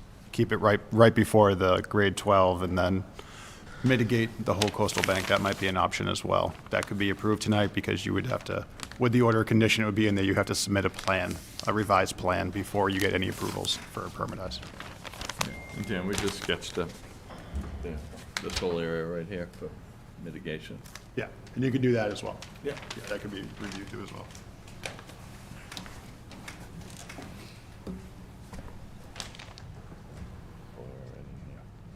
And there's a little path to the shed there. Keep that. All right. And could you point out the area that they're talking about? I mean, I So think they're so. looking at roughly right here, like Okay. a bubble right here, adding it.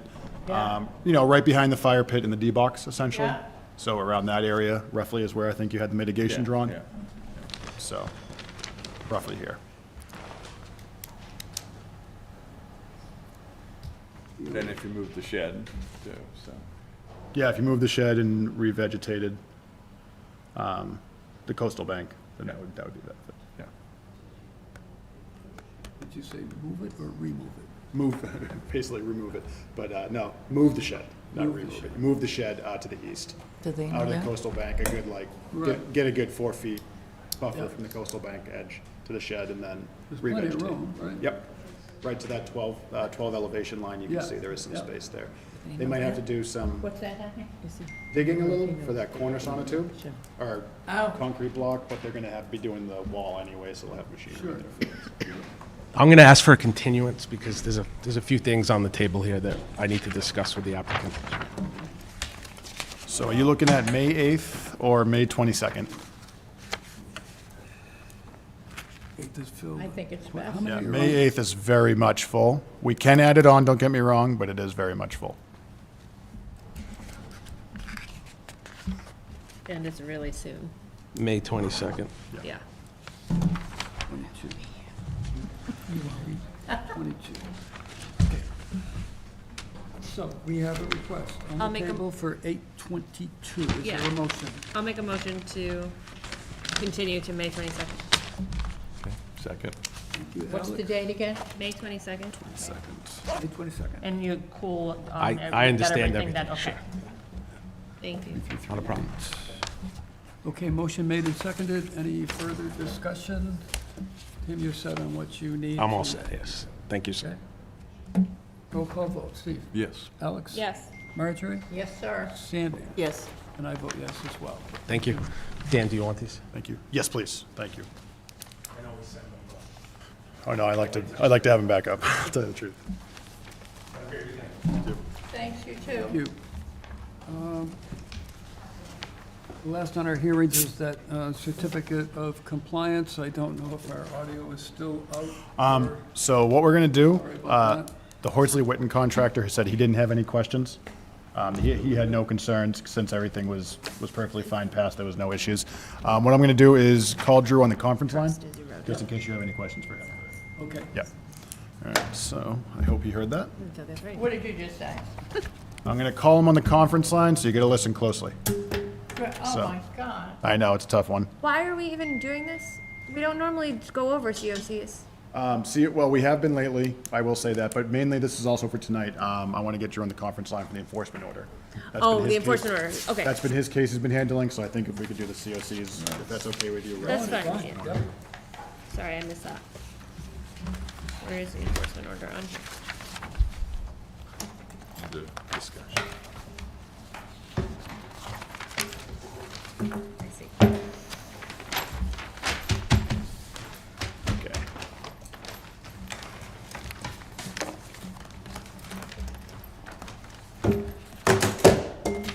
Yeah, I was out in New Sebring, Drew called me up. Said, "Hey, can you come by? Yep, we can hear you. I'm going to put the microphone on it now. We're on a roll. Okay. It's gonna be like at least a half hour. All right, you can try now. Yeah. Okay. So just very briefly, the COC inspection passed. There was one very, very minor deviation in one of the stormwater retention areas where a tree well was used as opposed to a full swale, or part of a swale was modified with a tree well. That was the only deviation. The COC is in substantial compliance with the order of conditions, and for all intents and purposes, it has passed. I told the engineer with Horsley Witten Group he could leave the meeting because we couldn't figure out the audio issues. Great. I have one question, and Sandy, you might be able to help out with this. I know, Drew, there's been an effort to install a playground directly across the street from where the buildings are, and I believe, are they seeking funding presently under CPC, Sandy? Yes, if you talk, yeah. So would that be jurisdictional for us? I don't have the plans in front of us, because if we close this out, would they then have to refile to do that playground? I'd have to look at the plan first. I don't have it here either, but I was thinking about. Yeah, I can tell you from the plan under this order of conditions, the 150-foot buffer zone extended to the storm swales behind the buildings, that it did not extend to anywhere in the building footprint areas. Okay. I would imagine if it's that grassy field area, it's definitely outside the 150-foot buffer. Yeah, it's on the other side of the street. It's all cleared out. Yeah, that's definitely outside of jurisdiction. That's 200 feet from the river right there. Right. Okay. All right, that was my only concern. Yeah. Sure. That is very cool software. Everyone can get it. Really? Mashpee, Mass GIS map.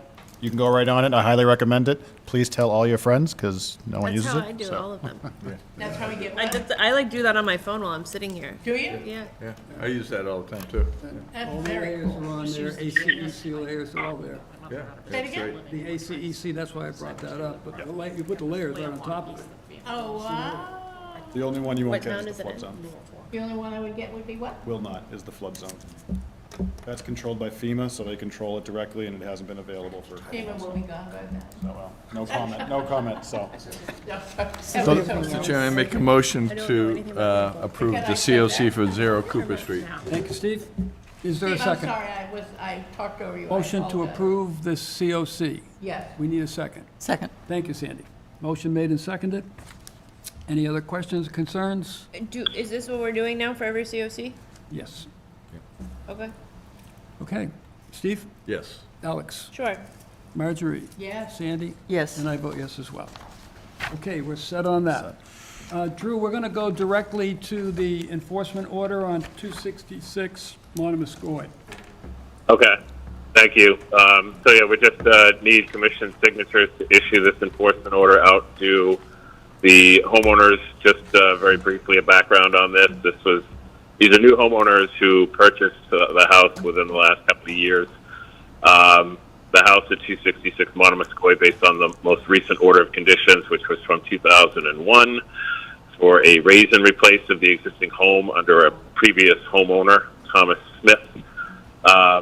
The work limit for that particular order of conditions and plan of record was set just behind the existing deck. And I believe, I don't have direct evidence, you can kind of see it through historical GIS images, that Tom Smith, the previous homeowner, made some modifications beyond that work limit.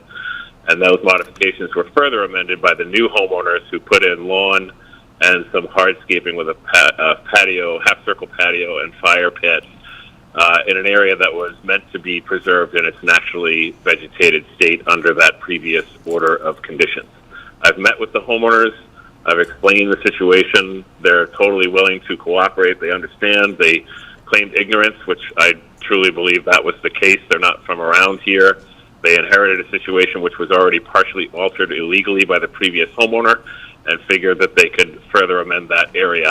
So I explained everything to them about the wetlands jurisdiction, and this enforcement order will require a restoration plan to be submitted and reviewed by a particular date. Typically 30 days is in our enforcement protocols to have a plan prepared and submitted within 30 days of receipt of the enforcement order. So with your signatures, we can get this out by certified mail and start the process. Questions? So will the whole area that was illegally altered be revegetated? Is that the goal? Yes, they did ask if there was a possibility, and this is up to you as the commission when you see this restoration plan and review it, to have a small strip of lawn behind the deck so they can access their walkway from that side of the house. It's up to you. It's just something they threw out there as a possibility, and you can certainly review it and make a decision on that when the time comes.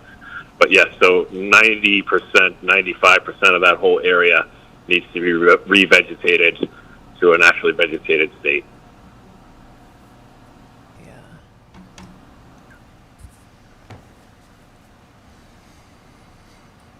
Anything else, Alex? So, sorry, Drew, I didn't fully hear the process of it. So will they, I heard the 30-day thing, but will they file a notice to do it? Or what do they actually file that comes before us? So it's being handled under an enforcement order because it's technically a violation of a previous order of conditions. Oh, I see. If you want them to file a notice of intent, I can certainly have them do that.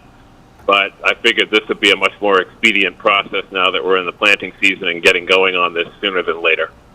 I think that's fine to do it under an enforcement order as long as we can see the original order of conditions as we go through this. Yeah, I'll send them out to everyone. Great, thank you. Is there a COC on this issue? Yeah, it's been issued a COC, Paul. All right, yeah, So these alterations took place after the COC was issued. okay. And do you know what the date was on that, Drew? 2014. I don't know the exact month. Doesn't matter. Thank you.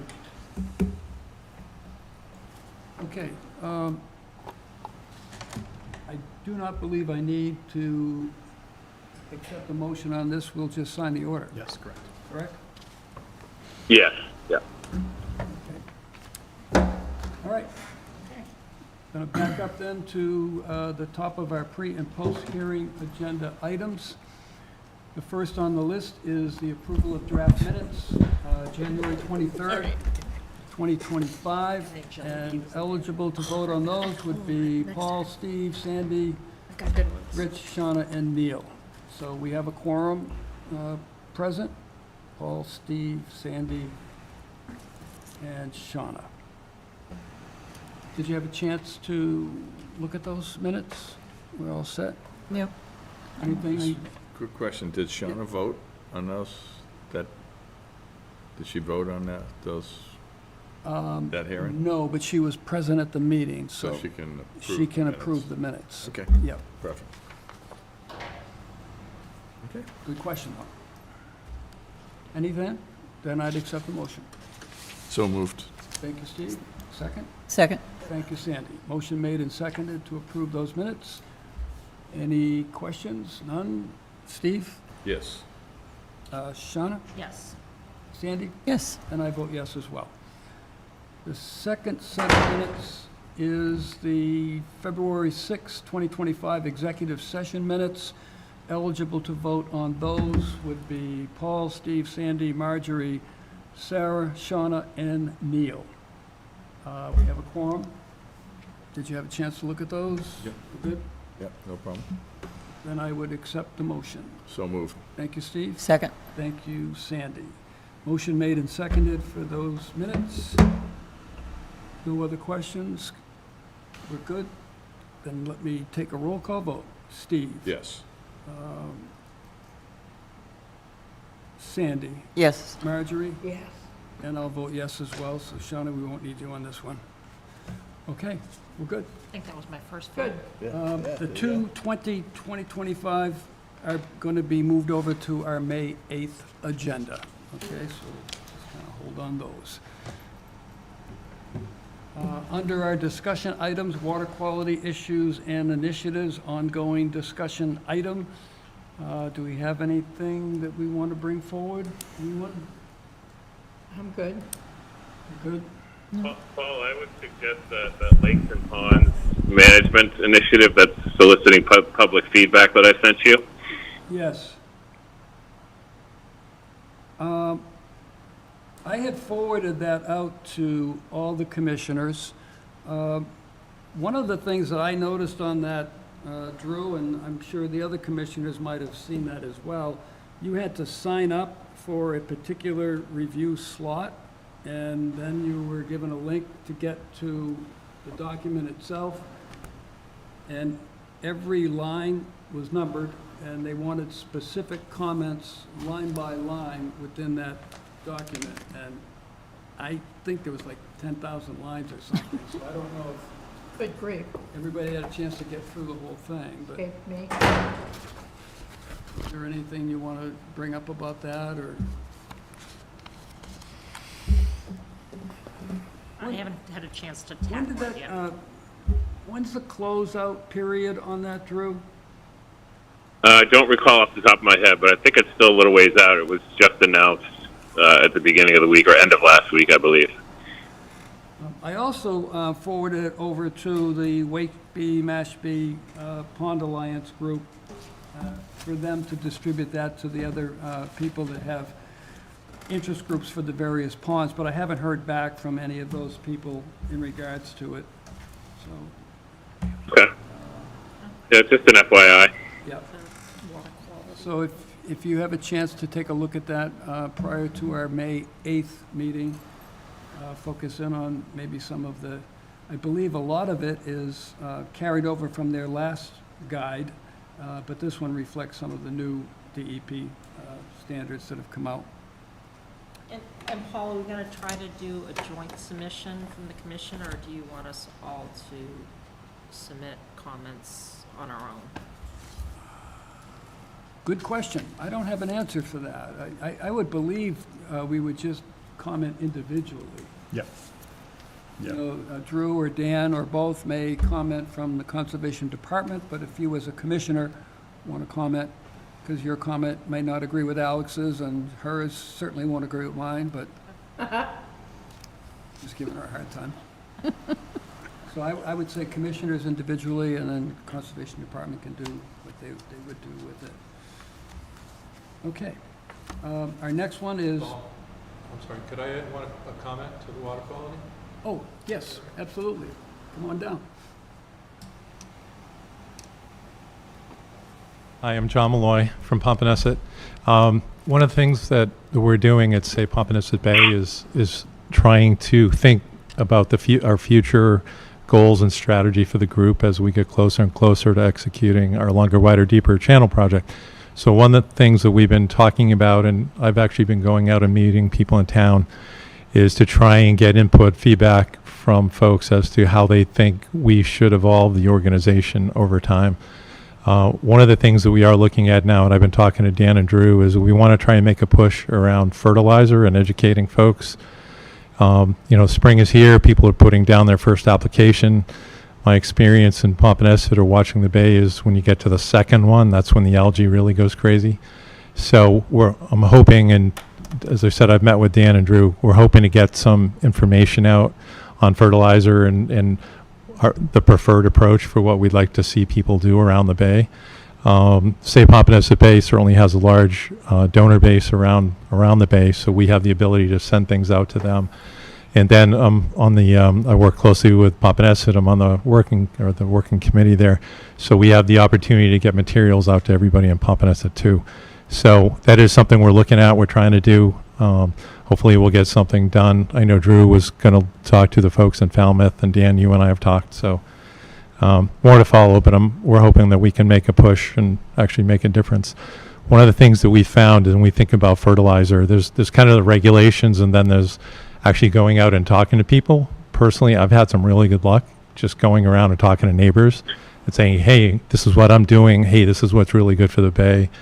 Would you join me? Would you consider it? And I found many people have said yes. So there is, if we can get a groundswell going, I think we can really make a difference, and that's obviously immediate, but just something to think about. But if we could build on that, it will help. That's Joe, are great. you familiar with the Town of Orleans initiative for fertilizers? No.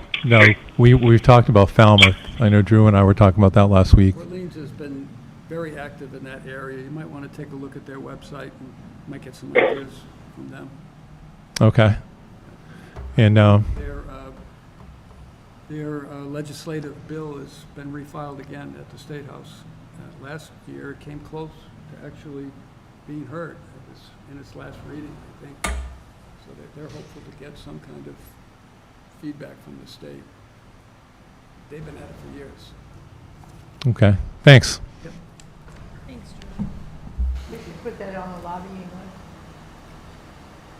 for us to get out as well, and all the other community groups at the Well, State House. you have some experience with that, and none of us do. If you would like to volunteer to look into that, I think we should be doing something like Yeah, that.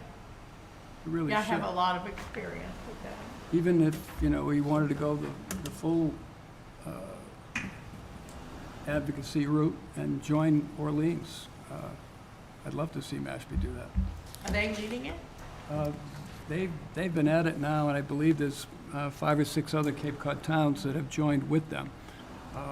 But that requires going to town meeting with an Yeah. article and, the whole 9 yards. Going to the hearings in Boston as well. Yep. It's been a long road. Does anybody have the background on why that ended up having to have the state approve that? It seems like such a local issue. On why that what? Why the fertilizer ban has to go in front of it has to be approved at the state level, and it can't be, the kind of the, everything else on the conservation, it seems like the local jurisdiction can override this, put higher standards on the state, so this just kind of seems a little bit kludgy to me as to, I didn't know whether anybody knew why. You can go back a ways. There was an ordinance from the Barnstable County Delegate Assembly, and I believe that was back in 2013, perhaps. And there was a window that was open to file for no fertilizers within your community, but we missed that window. The water wasn't bad enough to catch people's attention, I guess, and that window's been closed. And there's a heavy lobby group up there at that State House that represent fertilizer industry, so now you're up Big against that. fertilizer. Oh, they will. Yep. You have to be twice as loud. But it's a fight worth fighting, because it does, Sure it's really a mess. Okay, moving on to Chapter 172, Regulation 25. I do have Drew's edited version from our last meeting. with the comments that were all taken down, that you people had fed back to the commission, and we will distribute that document so that you can review it. And we will place it on the May 8th meeting for public comment. We'll have a hearing for it, so people can come in and express their views one way or the other. We'll listen very closely to what they have to say, and we'll take it from there. And the notice, we have to put a notice out and everything, so. Oh, yeah. Yeah. Oh, yeah. Yeah. Okay. Any questions on that? No. Did you want to speak on that, John, as well? Okay. Sure. So it is very hard to hear back there, so my apologies. Did you say you were going to place the current draft of Reg 25 on the agenda for the 8th as the official public hearing, It's or going just to discuss? It's going to be for the public comment. We're going to hear what they have to say. So that's the one hearing before you, And then we would have another hearing for promulgation. so that'll be the only chance people have to come in. So Well, John, they've had a chance for almost 2 years now. We've had this on the agenda for a long, long time. You know that. Well, as you know, or you've heard me talk before, I'm working with Pompanesett, and we've had a number of meetings. We've made comments along the way. We've tried to be very constructive. We hired Beals and Thomas to provide some technical input. I know and certainly appreciate all the hard work that the board has put into creating the draft that you have today. We have been vocal about asking for a public meeting with the community so that the community can ask questions. They can hear your thoughts on what your goals, et cetera. We'd like to have a session with the folks that are going to be impacted by the regulation. I know we've asked for that before. We were told that that was something that we could request and have it on the agenda at some point, potentially, and invite everybody from town. What I've been told along the way is let's not do something until we have a draft that actually is what you think you want to move forward with. So it sounds like we're there. Respectfully, we are asking for a meeting with the community so people can ask questions. I've gone to Drew multiple times myself and said, I don't understand what this says. If I don't understand it after all the time I've spent, I know lots of people don't understand this regulation. The state DEP worked for over a year educating folks, going around and getting feedback. This is the most impactful regulation that the Conservation Commission, as far as I have been told, has ever adopted. It impacts over 2,000 homes in Mashpee. And we think it'd be quite fair and appropriate and quite helpful to the regulation in getting people's support if we can have a public meeting for the constituents in the community, not just Pompanesett, not just New Seabury, invite everybody. But we're just suggesting we have a public discussion. Let's talk about it. It's a very hard regulation to understand. You guys have worked hard to learn the background behind it. I have as well. It's tough stuff, and it's just so impactful to homeowners. And I'm not sitting here telling you wait for DEP. I'm saying let's just have a conversation in the community. I get so many calls from people. I get so many questions. Some of them I got to go ask Drew, and sometimes he doesn't know. So I think people are trying, and a lot of people are just their eyes glaze over. They're like, "Oh my God, what is this?" So I think we owe it. I think we all owe it to the community to have a meeting and educate people, talk about it before you have the hearing where you solicit people's feedback, because I think it is so impactful to people. I think it's fair to people to let them learn a little bit about this so they can think about the impact on their house, so they can come back and have some reasonable input.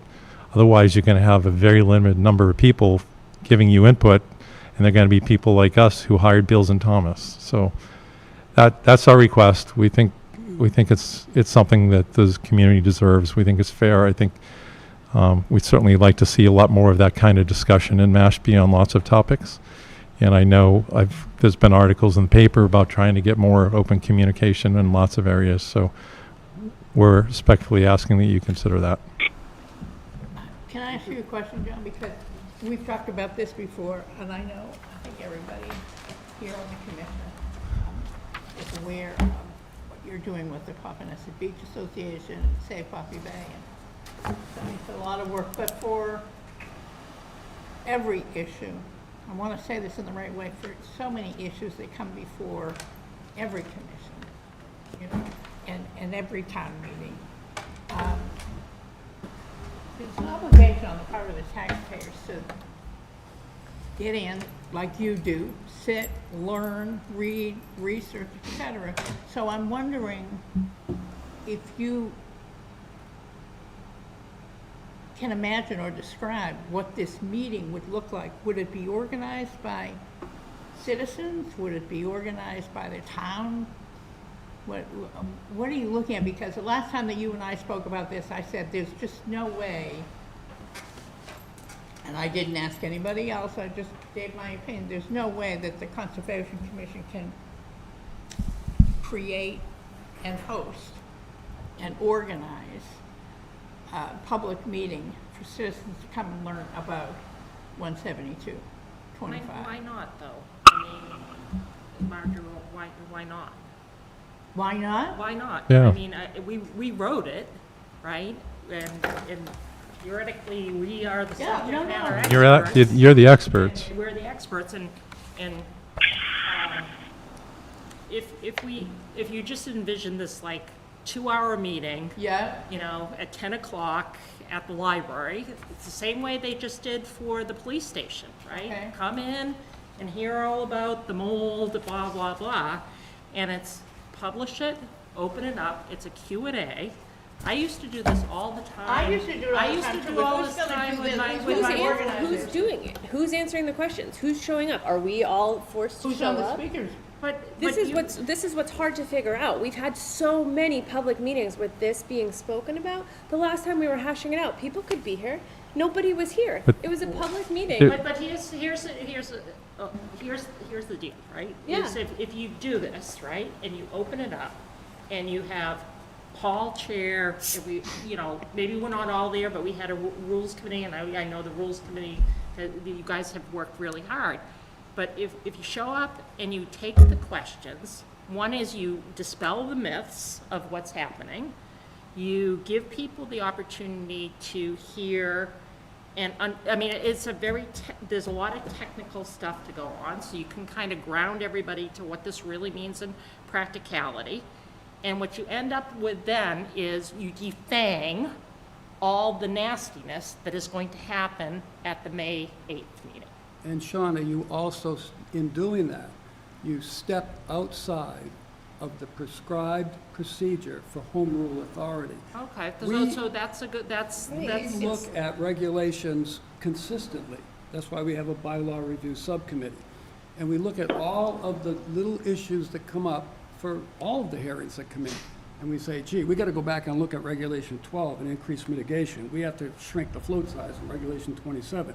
We have to look at 25 because we have a real problem here. You can't build anything because of the erroneous language that was in it.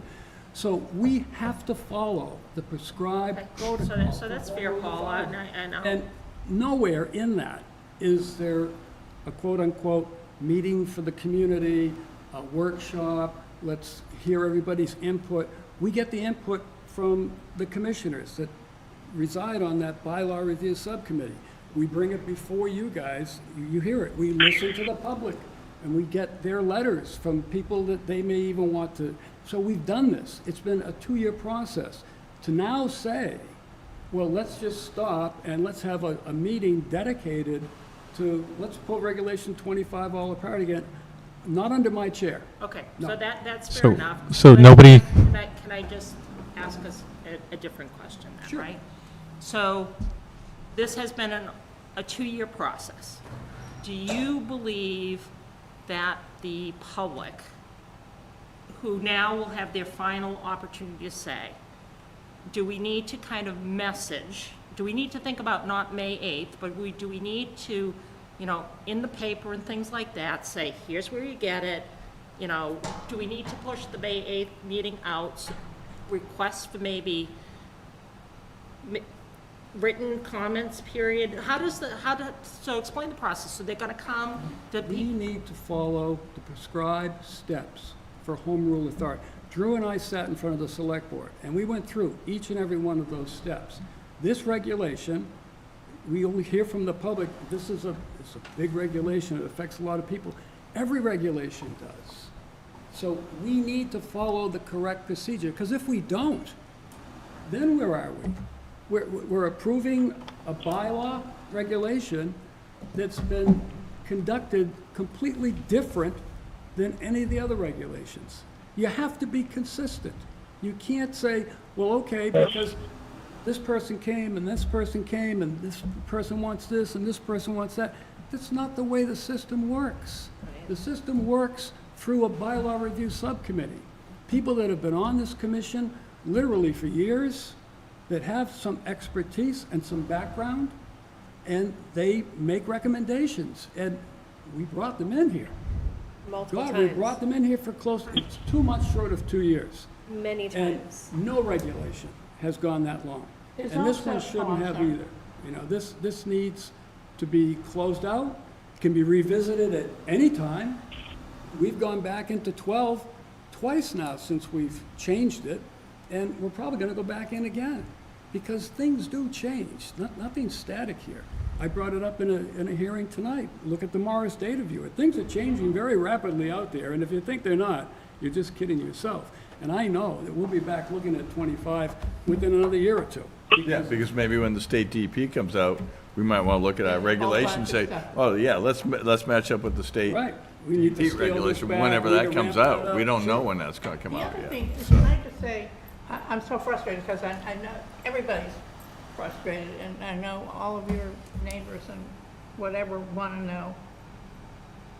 I've gone to, just personally, half a dozen meetings in and around Mashpee to come and talk about this. I've sent out countless emails that say, hey, look, this is coming up, well, going back a year and a half, this is coming up again at Conservation. You were one of the ones that called me and said you were interested and you have a property on the water, you da-da-da-da-da. Please, A, go to the website, take a look at this. B, there's a draft there, a subcommittee, doing a lot of work on this. Hold it down. You know this. You can back me up on this. I've sent you guys everything that comes through that I see, and because I know you're interested. I send it to you, and I send it to all of Papaneset, and I send it to the Poppy Bay, and save this. The problem, and I know you say, why can't we just, 2 hours, as wonderful as that sounds like a community meeting, can't even scratch the surface of this brief. There's just no way. I mean, you could do a master's course on the conservation work and trying to explain what it all means. Well, anyway, what I wanted to say is I agree with Paul, as much as it's nice to think that we could have a community meeting. I told you, and I've told a dozen other people who keep calling and asking about this, come to the Conservation Commission. Just come. Go to the website. Print it out. Get together. If you invite, I know, I'm not the only one on this commission that's gone to these meetings to sit down for a couple of hours, 2-3 hours with residents. So it's a hard question to answer, but I just thought it needed to be brought up, that it's not because everybody sitting around this table doesn't care about it and doesn't want. Organizing a community meeting on an issue this complex, getting the speakers, getting them to show up, who's going to cover what, is a very, very So, time-consuming. Paul, so you're saying that you want to place this on the May 8th agenda for public comment? Public comment. Okay. Yeah. So, just going back to what Sean said, does it behoove us to, put it on the town website? I believe And it is on the conservation website. the latest Draft date? draft date? It is. I do believe it is. Okay, and then put it in the Hold on, Mashpee Press? if I could just speak to that, because I don't want there to be any misinformation here.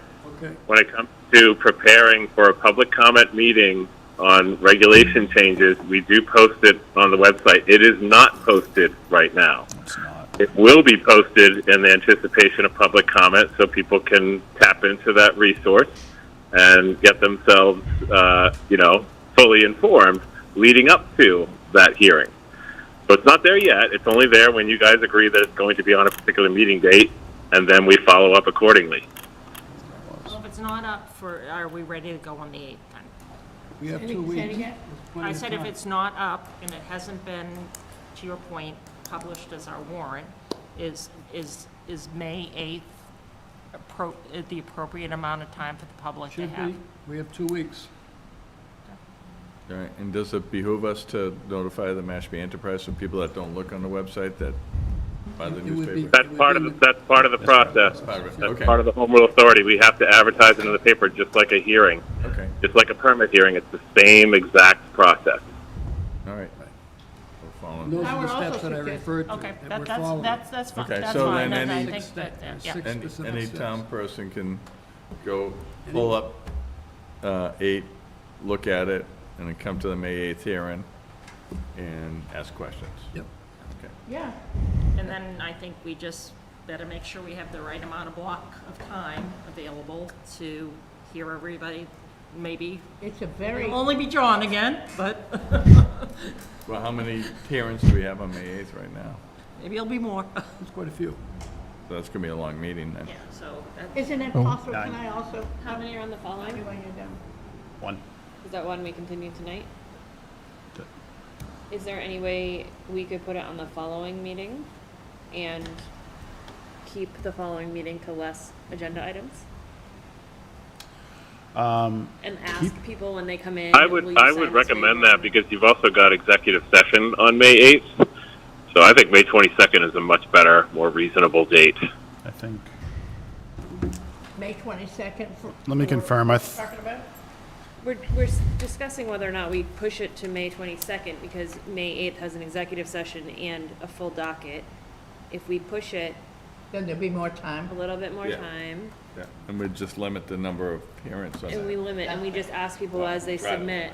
I guess to you can't sign the limit. waiver and come to the June meeting. Can I also make a suggestion, and I would hope that everybody would support it, especially you, John? That you ask the people that have been working with you for 2 years to organize the kind of a meeting that you want. And now I know you've organized them before. That's gonna be You've one invited night. me, We're you've doing invited executive session Steve, I mean, at like and 5:30. And then No, I have- See think it's the from- 22nd. if there can be some Executive's organizational 22nd. support Yeah, 22nd. from homeowners, from residents. We don't have much It's on an right awful now lot for that. easier than one asking hearing. sitting commissions okay, to yeah, deal that with, makes like, sense. you can see tonight, there are 12 different things just tonight. Even if we did executive So, this and one hearing, or two if another one comes in, that would be manageable. But if we do it on a night when there's a full agenda. let's all, I don't know, I just want to all understand what everybody's saying. What are you guys talking about? We're just trying to figure out the timing of it, whether or not it's worth pushing it. And we're trying to figure out when the executive session's coming up. We were just talking calendar stuff, trying to figure Drew out. mentioned about pushing out the 22nd because we have an executive session on the 8th and a full agenda already on the Right. 8th. And 22nd, there's only one hearing right now. Yeah, I'm sorry, 22nd is the executive session. Right. Oh, that was the 8th. No, that was just confusion. It's May 22nd. Oh. I just checked the email from town council. Oh, okay, all right, sorry. So can I just go back to what I was saying, just so I can get a sense from all of you? To ask the citizenry and those who are interested, like John and dozens of others, if they can organize people, lists, those who will come to meetings, and make that part of whatever the story is that goes into the enterprise. Here's the date, but it would be very, very helpful for those of you who have been interested in this. Make yourself known, organize yourself. This is your opportunity to speak on it. This is what you've been waiting for, so get your speakers together and get your issues Well, that's not together. up to us to do. What's that? That's not up to us to do. That's what I'm saying, I think that Yeah. some people think it is up to us to Well, do it isn't. And I'm just She's saying, It's not part of the yeah. procedure. What is the format of the hearing? Is it just, do people get 3 minutes to speak, or is it an open dialogue where we get to ask questions and get answers and just talk? It would be public comment. So still no conversation? Listen, we would hear you. It's That's a not hearing. how it works. All right, so that's part of the problem. I believe Part of that the problem we right now- have, Excuse me, John, part of the problem right now is you're making public comment, and there shouldn't really be dialogue. Because of the importance, I let the dialogue go for a while, okay? but I think we're there. You know, this is what we're going to do. If we want to push it off to the 22nd, I get that. The 8th has got a pretty hefty schedule, so we'll move it to the 22nd. And we'll have the public come in and comment on Regulation 25. We'll hear them, we will listen to them, we will take under advisement everything that they have to say, and then we will set it up to move down to the next step, the final step of the process. And in the notification That all goes out in the paper. to the paper, right? Yep. And we'll tell them, Following I the- think it's important the story include, this is for public commentary, It's but, a public notice, Marjorie, it's a hearing notice. yeah, no, what I mean is the process. I do think it's up to us, that the process is, here's the hearing, then we're gonna have another hearing. We've already made that The process, promulgation, there's gonna be. we made the another- process Yes, that. crystal clear in front of the select board almost a year ago. I know. So I don't see the need to have to go through it all over again. This is just going on and on and on. Just what everybody Okay. wants. We will have it on the 22nd. Moving on in the interest of Can time. can I ask a question, please? Let's go. Yes, go ahead. I'm just trying to understand, what is the format of the meeting? Because part of our issue or concern is we've never had a conversation. We can't ask a question and get an answer. Is this Well, just? I disagree with is you, it- John, because both Paul and I sat down with you. Right. Oh, I and mean, your I mean as a people, community. We took all That's your not how it works. information, This is a regulation. we included it in all these last few changes. And So I- you've asked the questions before. I agree with you, and I appreciate you pointing that out. I was saying as a bigger community, there's hasn't been a Q&A.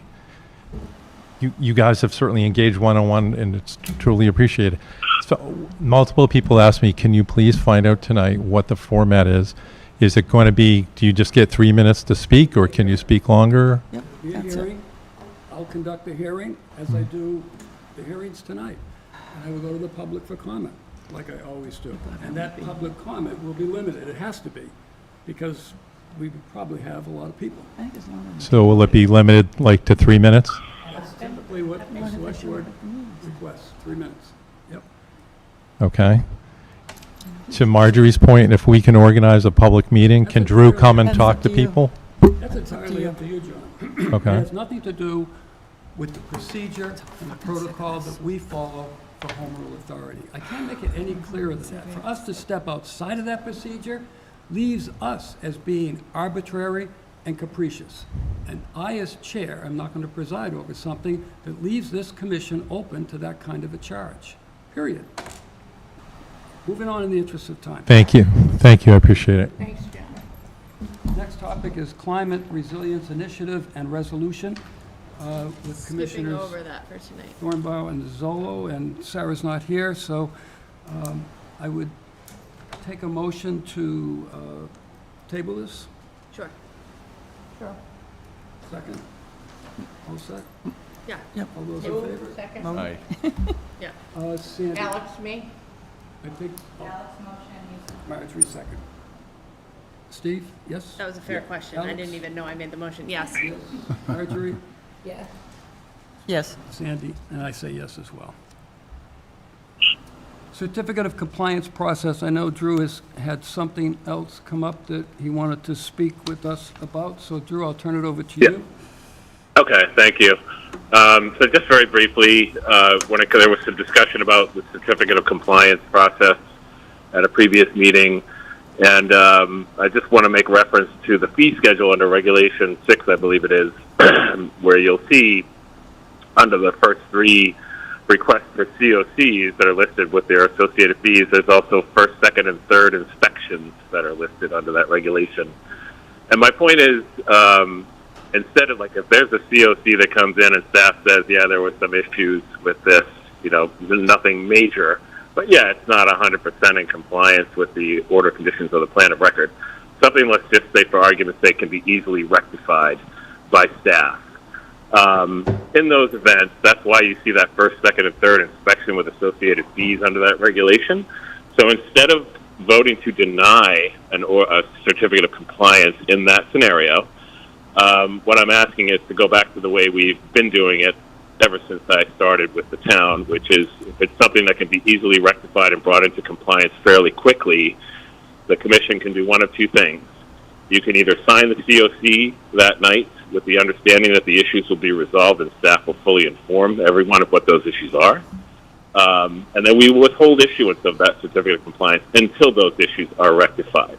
Or you can not sign the COC, but just don't vote to deny it. Because a denial means they have to refile a whole new certificate of compliance application for issues that are relatively minor. Now, having said this, there may be issues that are particularly egregious. And in those cases, like the last two COCs we failed inspection for, those are large issues, and those deservedly so had to be denied by the commission. So that's it in a nutshell.